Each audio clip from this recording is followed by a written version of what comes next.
ஒரு காலத்தில் பிரஷ்யா அப்படின்னு ஒரு தேசம் இருந்தது. இப்போ ஜெர்மனி இருக்குல்ல, இதோட பெரும்பகுதி ஒரு காலத்தில் பிரஷ்யாங்கிற பேரில் இருந்தது. அப்போ அதுக்கு அரசராக இருந்தவர் மகா ஃப்ரெடரிக், அதாவது ஃப்ரெடரிக் தி கிரேட் அப்படின்னு சொல்லுவாங்க. அந்த ராஜாவுக்கு ஒரு சந்தேகம். நாம் பல வகையான வரிகளை விதித்து வசூல் பண்ணுறோம், அப்படி பண்ணி வருமானம் குறைஞ்சிக்கிட்டே போகுதே, இதுக்கு என்ன காரணமாக இருக்கும்? இதுதான் அவருக்கு ஏற்பட்ட சந்தேகம். ஒரு சமயம் அந்த அரசர் தம்முடைய அமைச்சர்களையும் பிரபுக்களையும் தளபதிகளையும் கூப்பிட்டு ஒரு விருந்து வச்சார். விருந்து முடிஞ்சதும் அவங்கள பார்த்து இந்த சந்தேகத்தை கேட்டார். வரிகள் அதிகமாக விதித்து வருமானம் குறையறதுக்கு என்ன காரணம் அப்படின்னு கேட்டார். பல பேருக்கு இதுக்கு சரியாக பதில் சொல்ல தெரியல.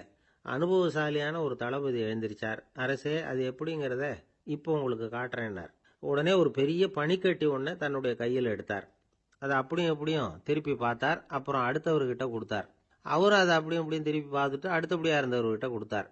இப்படியே இதை ஒவ்வொருத்தரா பார்த்துட்டு ஒவ்வொரு கையா மாறி கடைசியில் மன்னர் கைக்கு போய் சேர்ந்தது. மன்னர் கைக்கு அந்த பனிக்கட்டி போய் சேர்ந்தப்போ அது கொஞ்சம் கொஞ்சமாக உருகி ஒரு பட்டாணி கடலை சைஸுக்கு ஆயிட்டுது. மன்னர் யோசனை பண்ணார், வரி அதிகமாக போட்டாலும் வந்து சேர்றது குறைவாக இருக்கிறதுக்கு என்ன காரணம் அப்படிங்கிறது அவருக்கு புரிஞ்சு போச்சு. காலம்தான் மாறிட்டு இருக்கே தவிர இந்த கையூட்டு வாங்குற பழக்கம் மாறினதாக தெரியல. இன்னொரு ராஜா இருந்தார். அவர் தன்னுடைய ராஜாங்கத்தில் லஞ்ச ஊழலே சுத்தமாக இருக்கக்கூடாது அப்படின்னு நினைச்சார். அவர்கிட்ட பல்வேறு துறைகளுக்கும் பொறுப்பாக இருந்த பல பேரும் ரொம்ப சுத்தமாகவும் நேர்மையாகவும் இருந்தாங்க. ஒரே ஒருத்தர் மட்டும் எல்லார்கிட்டையும் லஞ்சம் வாங்கிட்டே இருந்தார். அவரை வேற வேற துறைகளுக்கு மாற்றி பார்த்தாரு. அந்த ராஜா என்னென்னமோ பண்ணி பார்க்குறாரு. எந்த வேலையை கொடுத்தாலும் அதுலேயும் லஞ்சம் வாங்கிறதுக்கு ஒரு வழியை உண்டு பண்ணிக்குவார் அந்த ஆள். ராஜாவுக்கு இது ஒரு பெரிய தலைவலியாக போட்டுது. இவர் என்ன பண்ணுறது, இவருக்கு என்ன வேலையை கொடுக்கறது, கொஞ்சம் கூட லஞ்சம் வாங்கிறதுக்கு சான்ஸே இல்லாத ஒரு வேலையை கொடுக்கணும் அப்படின்னு திட்டம் போட்டார். ஒரு நாள் அவருக்கு அந்த உத்தரவும் போட்டுட்டார். அதாவது அவருக்கு என்ன வேலைன்னா, கடற்கரையில் தான் அவருக்கு ஆஃபீஸ். அங்கேயே இருந்துக்க வேண்டியது. தினமும் எத்தனை கடல் அலை கரையில் வந்து மோதுது அப்படிங்கிறத கணக்கெடுத்து ராஜாவுக்கு தெரிவிக்க வேண்டியது. இதுதான் அவருக்கு வேலை. பேசாமல் அலையை எண்ணிட்டு உட்காந்துருக்கிட்டோம், அப்போவாவது அவர் லஞ்சம் வாங்குற சந்தர்ப்பம் இல்லாமல் போயிடும் அவருக்கு அப்படின்னு நினைச்சார் ராஜா. இந்த ஆள் கடற்கரைக்கு போய் டியூட்டியில் ஜாயின் பண்ணிட்டார். ஒரே மாசத்துல அங்கே சொந்தமாக ஒரு பிரம்மாண்டமான மாளிகை கட்டி விட்டாரு. ராஜாவுக்கு இது பெரிய ஆச்சரியமாக போச்சு. அலையை என்ற வேலையில் அந்த ஆள் எப்படி பணம் சம்பாதிச்சார் அப்படின்னு விசாரித்து பார்த்தார் அக்கம் பக்கத்தில். அந்த ஆள் என்ன பண்ணியிருக்கிறாருன்னா, கடற்கரையில் போய் பொறுப்பை ஏற்றுக்கிட்ட உடனே அங்கே இருந்த மீனவர்கள்கிட்ட எல்லாம் இந்த கரையில் வந்து ஒரு நாளில் வந்து மோதுற அலைகள் எத்தனை அப்படின்னு கேட்டிருக்காரு. அது எப்படிங்க தெரியும்னு இருக்காங்க அவங்க. தினமும் அந்த எண்ணிக்கை தெரியணும். நம்ம ராஜாவுக்கு தினமும் அறிக்கை அனுப்பணும், டெய்லி ரிப்போர்ட்டு. தவறுனா நீங்கள் இந்த கடலில் போய் மீன் பிடிக்கிறதுக்கு ராஜாவோட அனுமதி கிடைக்காது அப்படின்ட்டுருக்காரு. உடனே மீனவர்களும் பயந்து போட்டாங்க. கடலுக்கு போகிறதுக்கு அனுமதி இல்லைன்னா பட்டினி கிடக்கிறது மாதிரி ஆகிடுமே. மெதுவாக அந்த ஆளுகிட்ட போனாங்க. காதோட காதா சொன்னாங்க, ஐயா, எங்களால் வந்து கடல் அலையை வந்து எண்ண முடியாது. தினமும் எங்களால் முடிஞ்சதை உங்களுக்கு பணமாக கொடுத்துட்றோம். நீங்கள் தான் ராஜா கிட்ட சிபாரிசு பண்ணி நாங்கள் தொடர்ந்து மீன் பிடிக்கிறதுக்கு அனுமதி வாங்கி கொடுக்கணும் அப்படின்னு வேண்டிக்கிட்டாங்க. பணம் தினமும் வந்து சேர ஆரம்பிச்சுட்டுது. பதவியில் மற்ற பதவியோட இந்த பதவி எவ்வளவோ மேல் அப்படின்னு நினச்சிட்டோம் அந்த ஆள். அது மட்டும் இல்லை, தயவு பண்ணி என்னை இந்த இடத்த விட்டு மாற்றி விடாதீங்க சார் அப்படின்னு வேற கேட்க ஆரம்பிச்சிட்டானா. இயேசுநாதர்கிட்ட ஒருத்தர் வந்து கேட்டாராம், இயேசுவே, என்னை எவ்வளவு நேசிக்கிறீர்கள் அப்படின்னு. அவர் தன்னுடைய இரு கைகளையும் அகல விரித்து இவ்வளவு என்று சொல்லி சிலுவையில் உயிர் நீத்தார் அப்படின்னு சொல்லுவாங்க. அதாவது அந்த நேசிப்புக்கு எல்லை கிடையாது, அதே போல மன்னிப்புக்கும் எல்லை கிடையாது. இது இயேசுநாதர் சொல்லி கொடுத்த ஒரு பாடம். இயேசுனுடைய சீடர்களில் ஒருத்தன் பீட்டர், அவன் ஒரு நாள் இயேசுநாதர்கிட்ட கேட்டிருக்கான், இயேசுவே, நான் வந்து என்னுடைய தம்பி கிட்ட அடிக்கடி சண்டை போட்டுக்கிட்டு இருக்கேன், என்னுடைய சகோதரன் கூட. அவனை நான் எத்தனை தடவை மன்னிக்கிறது? ஏற்கனவே 7 தடவை அவனை மன்னிச்சுட்டேன் அப்படின்னு சொல்லியிருக்கிறான். அப்போ இயேசு சொன்னாராம், மன்னிக்கிறதுக்கு எத்தனை தடவைங்கிற கணக்கெல்லாம் கிடையாது. எத்தனை தடவை உன்னுடைய சகோதரன் உன்னை கோபப்படுத்துகிறானோ அத்தனை தடவை நீ மன்னிக்கிறதுக்கும் தயாராக இருக்கணும், அதுதான் அப்படின்னு சொன்னாராம். அப்போ இவனுக்கு ஒன்றும் புரியல. இது என்ன, அவன் தப்பு பண்ணிக்கிட்டே இருப்பான், நாம மன்னிச்சுக்கிட்டே இருக்கிறதா அப்படிங்கிறது மாதிரி குழப்பமா இருந்திருக்கிறான். அப்போ இயேசுநாதர் தன்னுடைய சீடன் பீட்டர்கிட்ட ஒரு கதை சொன்னாராம். அந்த கதை இன்றைக்கு நாம் வந்து எல்லாரும் சிந்தித்து பார்க்க வேண்டிய ஒரு கதை. அதாவது மன்னிப்பை விரும்புகிறவர்கள் மன்னிக்கவும் தயாராக இருக்க வேண்டும் அப்படிங்கிறது தான் அந்த கதையினுடைய தத்துவம். அந்த இயேசுநாதர் சொன்ன கதை என்னன்னா, ஒரு மன்னர் இருந்தார். அவர் ஒரு நாள் அரண்மனையில் உட்காந்து கணக்கு வழக்குகள்லாம் பார்த்துக்கிட்டு இருந்தார். நம்ம அரண்மனையிலேருந்து யார் யார் அரசாங்க கடன் வாங்கியிருக்கிறாங்க, யார் யார் திருப்பி செலுத்தி இருக்கிறாங்க அப்படிங்கிற விவரத்தையெல்லாம் பார்த்துக்கிட்டு இருந்தார். அப்போதான் புரிஞ்சுது, அந்த அரண்மனையில் வேலை செய்கிற ஒருத்தனே அரசாங்க கடன் ஒரு வாங்கியிருக்கிறான். எவ்வளவு? 10,000 பொற்காசுகள் வாங்கியிருக்கான் கடன். இந்த 10,000 பொற்காசுகளை திருப்பி செலுத்தலை அரசாங்கத்துக்கு. இது மன்னர் கவனத்துக்கு வந்தது. உடனே நம்ம அரண்மனையில் இருக்கிறவனே அரசு கடன் வாங்கி திருப்பி செலுத்தாமல் இருக்கான், அவனை கூப்பிட்டு வாங்கன்னு சொல்லி கூப்பிட்டுட்டு வந்தாங்களாம். விசாரிச்சிருக்கிறாங்க, என்னப்பா நீ எவ்வளவு ஒன்று? ஆமாங்க 10,000 பொற்காசுகள் வாங்கியிருக்கிறேன், இன்னும் திருப்பி கட்டலைன்னு இருக்கான். உடனே அவர் மன்னர் சொல்லியிருக்கிறார், நம்ம சட்டத்திட்டப்படி நீ உடனே பணத்தை திருப்பி கட்டிடு. அப்படி உன்னால் கட்ட முடியலன்னா உன்னுடைய வீடு வாசல் சொத்து சுகம் எல்லாத்தையும் விற்று அந்த பணத்தை அரசு கருவூலத்தில் சேர்த்துக்கிறதுக்கு நானே ஏற்பாடு பண்ணிடுறேன் அப்படின்னு அந்த மன்னர் சொன்னாராம். இவன் அப்படியே அதிர்ச்சி ஆகிட்டான். அப்படியே பொத்துன்னு காலில் விழுந்தானா. மன்னா என்னை மன்னிச்சுங்க, என்னால் முடியல, எனக்கு மன்னிப்பு கொடுங்க அப்படின்னு இருக்கான். உடனே அவர் எழுந்திரிச்சு, சரி நீ மன்னிப்பு கேட்டுவிட்ட, அதனால் உன்னை மன்னிக்கிறேன், நீ பணம் கட்ட வேண்டாம் அப்படின்னு சொல்லி அந்த மன்னர் அவனை விட்டுட்டாராம். பணத்தையும் தள்ளுபடி பண்ணிட்டார், நீ திருப்பி கட்ட வேண்டான்னு. இவனுக்கு ரொம்ப மகிழ்ச்சி. அதனால ரொம்ப உல்லாசமாக வந்துகிட்டு இருக்கிறான். தெருவில் வந்துகிட்டு இருக்கிறப்ப இவங்கிட்ட கடன் வாங்கின ஒருத்தன் எதுக்கு வந்துகிட்டு இருக்கான். அவன் இவங்கிட்ட ஒரு 100 பொற்காசுகள் கடன் வாங்கியிருக்கான். அவன் வந்தான், இவன் போய் அவன் சாட்டையை பிடிச்சிக்கிட்டான், நீ எப்படா என் கடனை திருப்பி கொடுக்க போறேன்னு. அவன் இப்போ முடியல, கொஞ்சம் பொறுத்துக்கா, அப்புறம் தரேன் இருக்கான். அதெல்லாம் முடியாது, நீ கொடுத்து தான் ஆகணும் அப்படின்னு இவன் புடிவமாக சொல்கிறான். இப்போ நிலைமையை பாருங்க, இவன் ஏற்கனவே இவன் 10,000 பொற்காசுகள் அரசாங்கத்தில் கடன் வாங்கினா அதுக்கு மன்னிச்சு விட்டுட்டார் இவனை. ஆனால் இவன் இன்னொருத்தனை மன்னிக்கிறதுக்கு தயாராக இல்லை. இவங்கிட்ட கடன் வாங்கின இன்னொருத்தன் 10 பொற்காசுகள், அவனை மன்னிக்க தயாராக இல்லை. அவனை கொண்டு போய் நீதிமன்றத்தில் கொண்டு போய் நிறுத்தி தண்டனை வாங்கி கொடுத்துட்டான். நீதிபதி என்ன சொன்னார், அந்த இவன் வாங்கின பொற்காசுகளை திருப்பி கட்டுற வரைக்கும் ஜெயிலில் இருக்கணுங்கிறது தீர்ப்பு. ஆனால் உடனே அரசர் காதில் வந்து விழுந்தது. சொல்லிட்டாங்க, உங்ககிட்ட மன்னிப்பு வாங்கிட்டு போனானே ஒருத்தன், அவன் இன்னொருத்தனை மன்னிக்கிறதுக்கு தயாராக இல்லை, அவனை கொண்டு போய் ஜெயிலில் அடைச்சிட்டான் அப்படின்னு.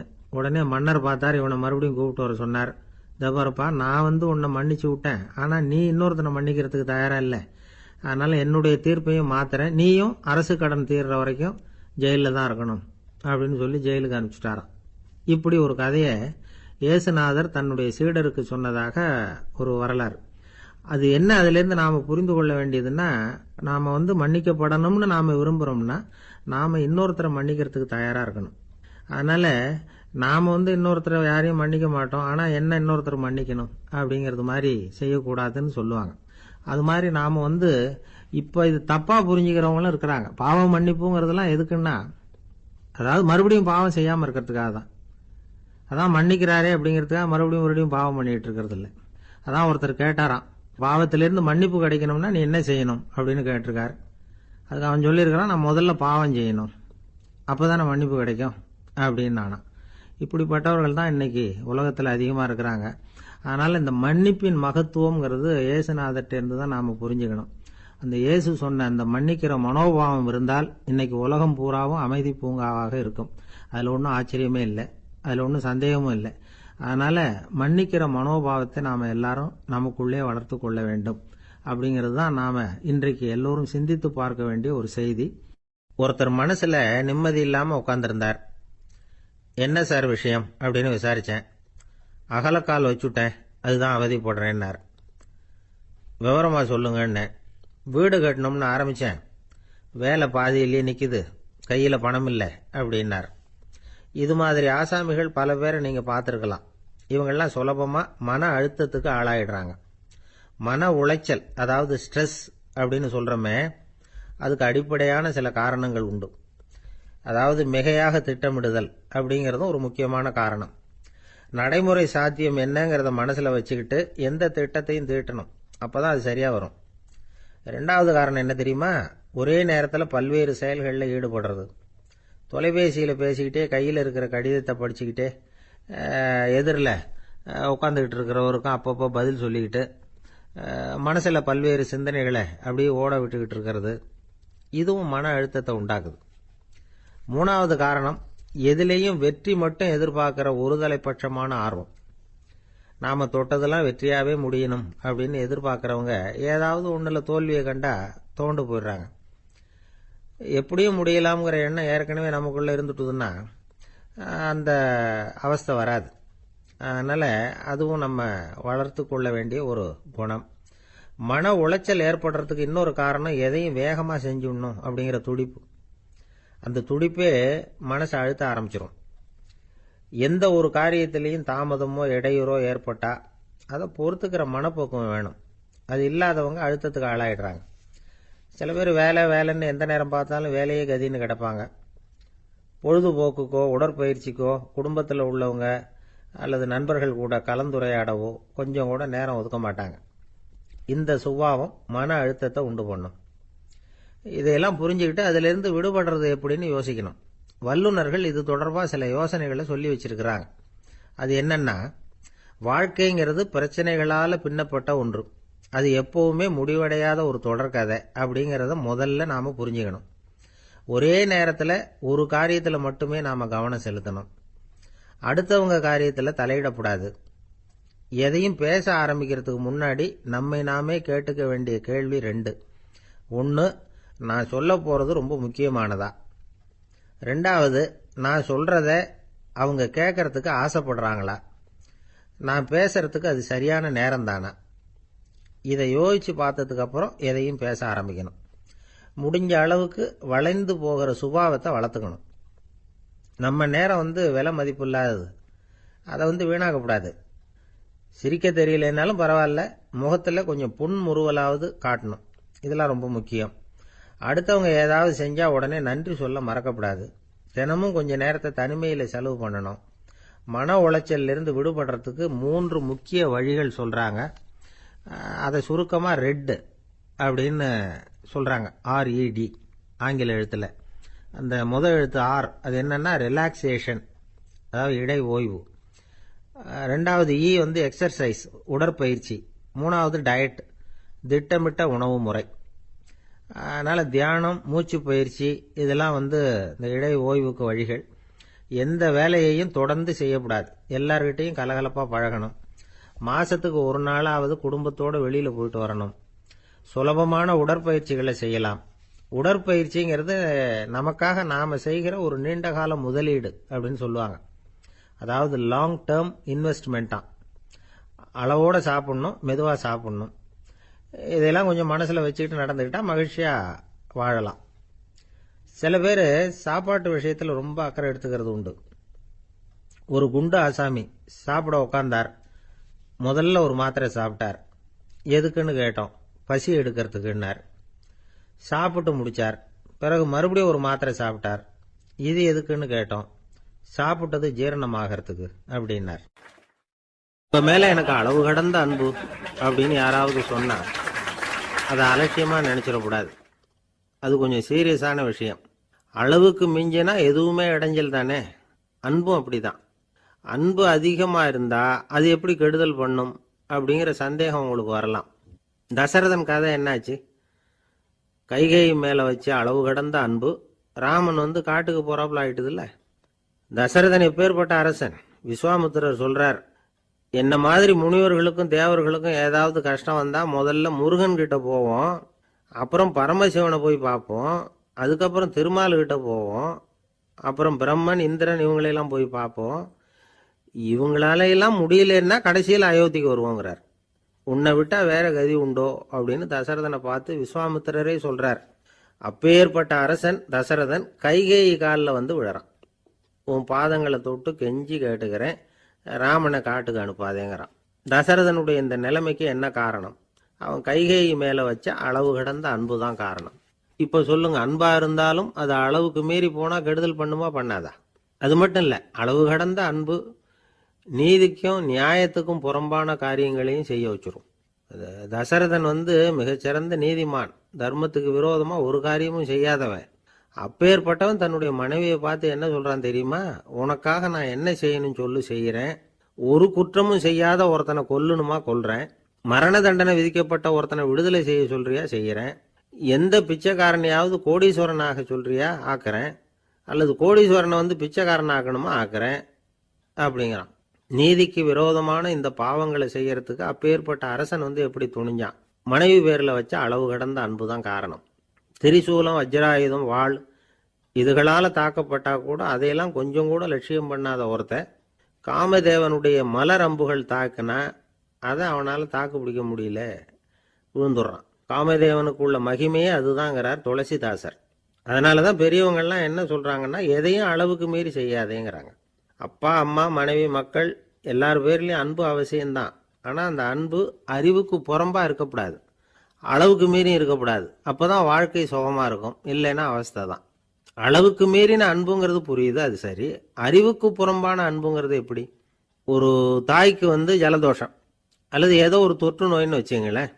அந்த அம்மாவுக்கு தன்னுடைய குழந்தை பேரில் அளவு கடந்த அன்பு. தனக்கு நோய் இருக்குது, அது அடுத்தவங்களுக்கு தொற்றக்கூடியது அப்படின்னு தெரிஞ்சிருந்தோம் அன்பை காட்டுறதுக்காக அந்த குழந்தைக்கு முத்தம் கொடுக்குறேன்னு தூக்கி வச்சுக்கிட்டு கொஞ்சம் ஆரம்பிச்சதுன்னு வச்சுக்கோங்க, அது நல்லா இருக்குமா? இதுதான் அறிவுக்கு புறம்பான அன்புங்கிறது. அது மாதிரி விலங்குகள்கிட்ட அன்பாயிருன்னு சொல்கிறோம். அதுக்காக புலிக்கு முத்தம் கொடுக்க முடியுமா? அப்படி கொடுத்தா அது அறிவுக்கு புறம்பான அன்பு. அதனால் அன்பு கூட அறிவுபூர்வமாக இருக்கணும் அப்படிங்கிறத இன்றைக்கி தகவல் மூலமாக நாம் புரிஞ்சுக்கணும். இந்த காலத்து காதலன் தன்னுடைய காதலிகிட்ட சொன்னானாம், இதை பாரு, உன் பேரில் எனக்கு அளவு கடந்த அன்பு, உனக்காக என்ன செய்யணும் சொல்லு, செய்கிறேன். நெருப்பில் நடக்கணுமா நடக்கிறேன், நீரில் குதிக்கணுமா குதிக்கிறேன், உயிரையே கொடுக்கணுமா கொடுக்குறேன் அப்படின்னா. சரி, வர்றேன் ஞாயிற்றுக்கிழமை சாயந்தரம் 6 மணிக்கு இதே இடத்துக்கு வாங்க அப்படின்னுது அந்த பொண்ணு. இவன் கொஞ்சம் யோசனை பண்ணி பார்த்துட்டு, அன்னைக்கு மழை பெய்யாமல் இருந்தால் வந்துடுறேன் அப்படின்னானா. ஒரு பள்ளிக்கூடம் வகுப்பு நடந்துக்கிட்டு இருக்கு. ஆசிரியர் பாடம் நடத்திக்கிட்டு இருக்கிறார். நடத்தி முடிச்ச உடனே கேட்டார், மாணவர்களே, இதுவரைக்கும் நான் நடத்தின பாடத்தில் உங்களுக்கு ஏதாவது சந்தேகம் இருக்கா அப்படின்னு கேட்டார். அப்புறம் ஒவ்வொருத்தராக கேட்டார். ஒரு மாணவன் எழுந்திருச்சான். சார், எனக்கு சந்தேகம் எதுவுமே இல்லைன்னா. ஏன்னு கேட்டார். ஏன்னா எனக்கு நீங்கள் நடத்தின பாடம் தெளிவாக புரிஞ்சுட்டுது, அதனால் சந்தேகம் வரலன்னா. இன்னொரு மாணவன் எழுந்திருச்சான். சார், எனக்கும் சந்தேகம் எதுவும் இல்லைன்னா. ஏண்டான்னு கேட்டார். ஏன்னா எனக்கு நீங்கள் நடத்தின பாடம் எதுவுமே புரியல, அதனால் சந்தேகம் வரல அப்படின்னா. இந்த இடத்துல நாம் கொஞ்சம் சிந்திச்சு பார்க்கணும். இந்த உலகத்தில் எல்லாம் புரிஞ்ச ஒருத்தனுக்கும் சந்தேகம் வராது, எதுவுமே புரியாத ஒருத்தனுக்கும் சந்தேகம் வராது. அறகுறையாக புரிஞ்சுக்கிட்டவன் இருக்கான் பாருங்க, அவனுக்கு தான் அடிக்கடி சந்தேகம் வரும். ஆக மாணவர்களை இந்த 3 வகையாக பிரிக்கலாம். அதே மாதிரி தான் மனிதர்களையும் 3 வகையாக பிரிக்கிறாங்க ஆன்மீகவாதிகள். ஒரு ஆன்மீக பெரியவர் என்ன சொல்றார் தெரியுமா? இந்த உலகத்தில் 3 வகையான மனிதர்கள் இருக்கிறாங்களாம். முதல் வகை எப்படி தெரியுமா? இவங்களுக்கு எதையும் தெரிஞ்சுக்கணுங்கிற அவசியமே கிடையாது. ஏன்னா அவங்களுக்கு எல்லாமும் தெரியும். இவங்க ஞானத்தின் முழு வடிவா இருக்கிற காரணத்தினால அவங்களுக்கு எந்த சந்தேகமும் இல்லை, எந்த கேள்விகளும் கிடையாது. இந்த நிலையில இருக்கிறவன் கிருஷ்ணன். எல்லாத்துக்கும் விட தெரிஞ்சுக்கிட்ட நிலையில அவன் விடையாக மாறிவிட்டான் அப்படின்னு சொல்லுவாங்க. 2வது நிலையில இருக்கிறவன் அர்ஜுனன். இவனுக்கு எப்போ பார்த்தாலும் கேள்விதான், சந்தேகம்தான். பதில் சொல்ல சொல்ல அவனுக்கு இருக்கிற சந்தேகமும் அதிகமாகிட்டே இருக்கும், குறையவே குறையாது. அர்ஜுனன் மாதிரி உள்ளவங்க எப்பவும் கேள்வி கேட்டுக்கிட்டே இருப்பாங்க. ஒரு கேள்விக்கு விட கிடைச்சுட்டுன்னு வைங்க, உடனே இன்னொரு கேள்வி அவங்க கிட்ட இருந்து வரும். கிருஷ்ணனுடைய நிலை எப்படின்னா அது கேள்விகளே அற்ற ஒரு நிலை. அர்ஜுனனுடைய நிலை எப்படின்னா அது கேள்விகளை தவிர வேறு எதுவும் அற்ற ஒரு நிலை. இவங்களை தவிர இன்னொரு ஆள் இருக்கிறான், அவனுக்கும் கேள்விகள் அற்ற ஒரு நிலை தான். அவன் யாருன்னா துரியோதனன். இவனுக்கு தெரிஞ்சுக்கணுங்கிற எண்ணமே சுத்தமாக கிடையாது. ஆவலே இல்லைங்கிறதுனால அதை புரிஞ்சுக்கணுங்கிற அவசியமும் இல்லை. அதனால அவனுக்கு கேள்விகள் அற்ற ஒரு நிலையில அவன் இருந்துகிட்டு இருக்கிறான். எல்லா பதிலும் தெரிந்து கொண்ட நிலையில கிருஷ்ணனும் கேள்விகள் அற்ற நிலையில இருக்கிறான். தெரிஞ்சுக்கணுங்கிற ஆவலே இல்லாத துரியோதனனும் கேள்விகள் அற்ற நிலையிலே இருக்கிறான். இப்படியும் இல்லாம அப்படியும் இல்லாம ரெண்டும் கெட்டான நிலையில இருக்கிறானே, அவன் தான் அர்ஜுனன். அதனால பெரியவங்கள்லாம் என்ன சொல்றாங்கன்னா, இந்த உலகத்துல அர்ஜுனன்களா இருக்கிறவங்க ஒன்று துரியோதனனா மாறிடணும், இல்லைன்னா கிருஷ்ணனா மாறிடணும். இதை தவிர வேற வாய்ப்பு இல்லை. துரியோதனன் மாதிரி உள்ளது விலங்கு நிலை, கிருஷ்ணன் மாதிரி உள்ளது தெய்வ நிலை. அர்ஜுனன் விலங்காவும் ஆக முடியல, தெய்வமாவும் ஆக முடியல. இப்படி ரெண்டும் கெட்டானா இருக்கிற வரைக்கும் இந்த கேள்விகளும் பிரச்சனைகளும் இருந்துகிட்டே தான் இருக்கும். இதுதான் பெரியவர்கள் சொல்லுகிற அனுபவ உண்மை. ஒரு ஆசிரியர் ரொம்பவும் விரிவா விளக்கமா பாடம் நடத்தின பிறகு, மாணவர்களே ஏதாவது சந்தேகம் இருந்தா கேளுங்கன்னாராம். ஒரு மாணவன் எழுந்திரிச்சான். சார், எனக்கு ஒரு சந்தேகம்னா. என்னன்னு கேட்டார். இது வரைக்கும் என்ன பாடம் சார் நடத்துனீங்க அப்படின்னா அந்த பையன். இந்த உலகத்துல எத்தனை வகையான மனிதர்கள் இருக்கிறாங்க, ஒவ்வொரு மனிதனுமே ஒவ்வொரு வகை அப்படிங்கிறாங்க விஞ்ஞானிகள். மனிதர்களை 3 வகையா பிரிக்கலாம் அப்படின்னு சொல்றாங்க மெய்ஞானிகள். இவங்களை பத்திலாம் ஏற்கனவே நாம பேசியிருக்கிறோம். இப்போ டாக்டர் எட்வர்டு பேட்ச் அப்படிங்கிற நிபுணர் என்ன சொல்றாரு தெரியுமா? மனிதர்களை 7 வகையா பிரிக்கலாம்ங்கிறார். மனிதர்களின் மனநிலை அடிப்படையில் அவங்களை 7 விதமா வகைப்படுத்துறார் அவர். சரி, அது என்ன 7 வகை? முதல் வகை என்னன்னா பயந்த குணம் உள்ளவங்க. சார் ரொம்ப பயந்த சுபாவம், வீட்டில் கூட வாயே திறக்க மாட்டார், சாப்பிட போறப்ப மட்டும்தான் கொஞ்சம் வாயை திறப்பார், அப்புறம் மூடிக்குவார் அப்படின்னு சில பேரை பத்தி நாம பேசிக்கிறது உண்டு. இவங்கெல்லாம் இந்த வகை, அதாவது பயந்த குணம் உள்ளவர்கள் அப்படிங்கிற முதல் வகை. சரி, 2வது வகை என்னன்னா சஞ்சலப்படுகிறவர்கள். எதுக்கு எடுத்தாலும் கலக்கம், குழப்பம், இப்படியே காலம் தள்ளிட்டு இருப்பாங்க. பல பேர் பார்த்துருப்பீங்க. அவங்கெல்லாம் இந்த வகை. 3வது வகை என்னன்னா யதார்த்த உலகை மறந்து கற்பனை உலகத்திலேயே மிதக்கிறவங்க. இளைஞர்கள், கவிஞர்கள், இப்படி பல பேர் இருக்கிறாங்க. எப்போ பார்த்தாலும் கற்பனை உலகத்திலேயே மிதந்துக்கிட்டு இருப்பாங்க. கிட்டத்துல போய் என்னங்க ஒரு மாதிரியா இருக்கிறீங்க அப்படின்னு கேட்டு பாருங்க, அவங்களெல்லாம் ஏதோ ஒரு அற்ப புழுவை பார்க்கறது மாதிரி அவங்கள பார்ப்பாங்க. அதுவும் அந்த வானத்து நிலாவை பாருங்கள், அது என்னை வா வான்னு கூப்பிடுது, எனக்கு சீக்கிரத்தில் ஒரு நாள் சிறகுகள் முளைக்கும், சிறகடித்து வானத்தில் பறந்து போவேன், அந்த செல்ல நிலாவை கொஞ்சிவிட்டு வருவேன், இப்படிலாம் பேசிக்கிட்டு இருப்பாங்க. கொஞ்சிறது அப்புறம் இருக்கட்டும், இப்போ கஞ்சிக்கு வழியே பாருப்பா அப்படின்னா அதை காதில் வாங்க மாட்டாங்க. நாம் ஏதோ இந்த உலகத்தை அனுபவிக்க தெரியாதவர்கள் மாதிரி நம்மளை அவங்க கவனிப்பாங்க. இப்படி ஒரு ரகம். 4வது வகை மனிதர்கள் எப்படின்னா, இவங்க தனிமை உணர்வு மிக்கவர்கள். இவங்க மற்றவங்களோட இயல்பா நெருங்கி பழகிறதில்ல, தான் உண்டு தன்னுடைய வேலை உண்டுன்னு இருந்துட்டு போறவங்க. அடுத்த வீட்டில் இருக்கிறவர் யார் அப்படின்னு கேட்டா கூட அடுத்த வீடுன்னு ஒன்று இருக்கா அப்படிங்கிறது மாதிரி நம்ம முகத்தை பார்ப்பாங்க. அவங்க கிட்ட மேற்கொண்டு நாம என்னத்தை பேச முடியும்? இப்படி ஒரு வகை. 5வது வகை மனிதர்கள் எப்படின்னா, இவங்க மற்றவங்க செல்வாக்குக்கு உட்பட மறுப்பவர்கள். அடுத்தவங்களோட செல்வாக்குக்கு இவங்க ஆட்படுறதில்ல. நான் யார் தெரியுமான்னு கேட்டா அதை தெரிஞ்சுட்டு எனக்கு என்ன ஆக போகுதும்பாங்க. இவங்கெல்லாம் அந்த ரகம். 6வது வகை மனிதர்கள் எப்பவும் எதுலேயும் பற்றில்லாம இருக்கிறவங்க. இது ஒரு துறவு மனப்பான்மை. இயல்பாகவே சில பேர் இப்படி உண்டு, அவங்களுக்கு எதுலேயும் ஒரு ஈடுபாடு இருக்காது. அப்படிப்பட்டவங்கெல்லாம் 6வது வகை. 7வது வகை மனிதர்கள் மற்றவங்க கவலையை தன்னுடையதா ஆக்கிக்கிட்டு கவலைப்படுறவங்க. இவங்கெல்லாம் மகாத்மாக்கள். தாம் வேறு அடுத்தவங்க வேறு அப்படிங்கிற எண்ணம் இவங்களுக்கு வர்றதில்லை. அதனால அடுத்தவங்களுக்கு ஒரு துன்பம் வந்ததுன்னா இவங்களால சும்மா இருக்க முடியறதில்லை. ஆக கூடி இப்படி 7 விதமான மனிதர்களை அடையாளம் காட்டுறார் அந்த நிபுணர். இதுல நாம எந்த வகையில வர்றோம் அப்படிங்கிறத நாம தான் அடையாளம் கண்டுபிடிக்கணும். எனக்கு தெரிஞ்ச ஒரு மனிதர் உண்டு. அவர் ஒரு வித்தியாசமான வகை. எதையும் நடைமுறை சாத்தியமா சிந்திக்கிறவர். எப்பவும் அடுத்தவங்களும் நல்லா இருக்கணும், நாமும் நல்லா இருக்கணும் அப்படின்னு ஆசைப்படுறவர். அவருக்கு ஒரு சமயம் திடீர்னு உடம்பு சுகம் இல்லாம போயிட்டுது. டாக்டர் கிட்ட போனார், பணம் கொடுத்தார், வைத்தியம் பார்த்துக்கிட்டார். அவர் எழுதி கொடுத்த மருந்து சீட்டை வாங்கினார்.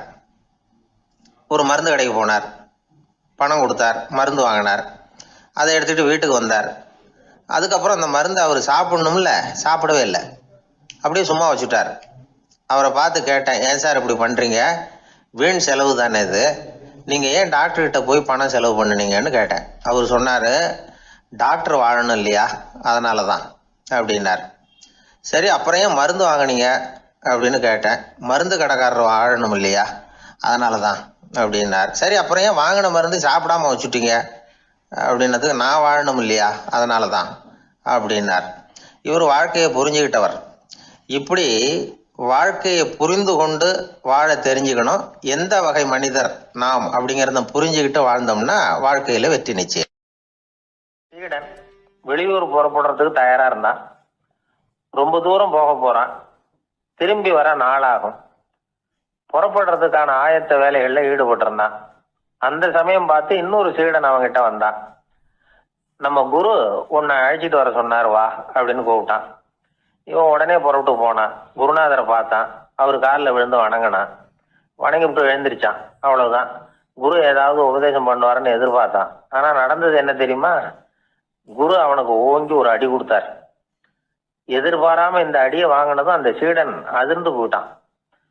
பக்கத்துல இருந்த மற்ற சீடர்களும் திகைச்சு போய் நின்னுட்டாங்க.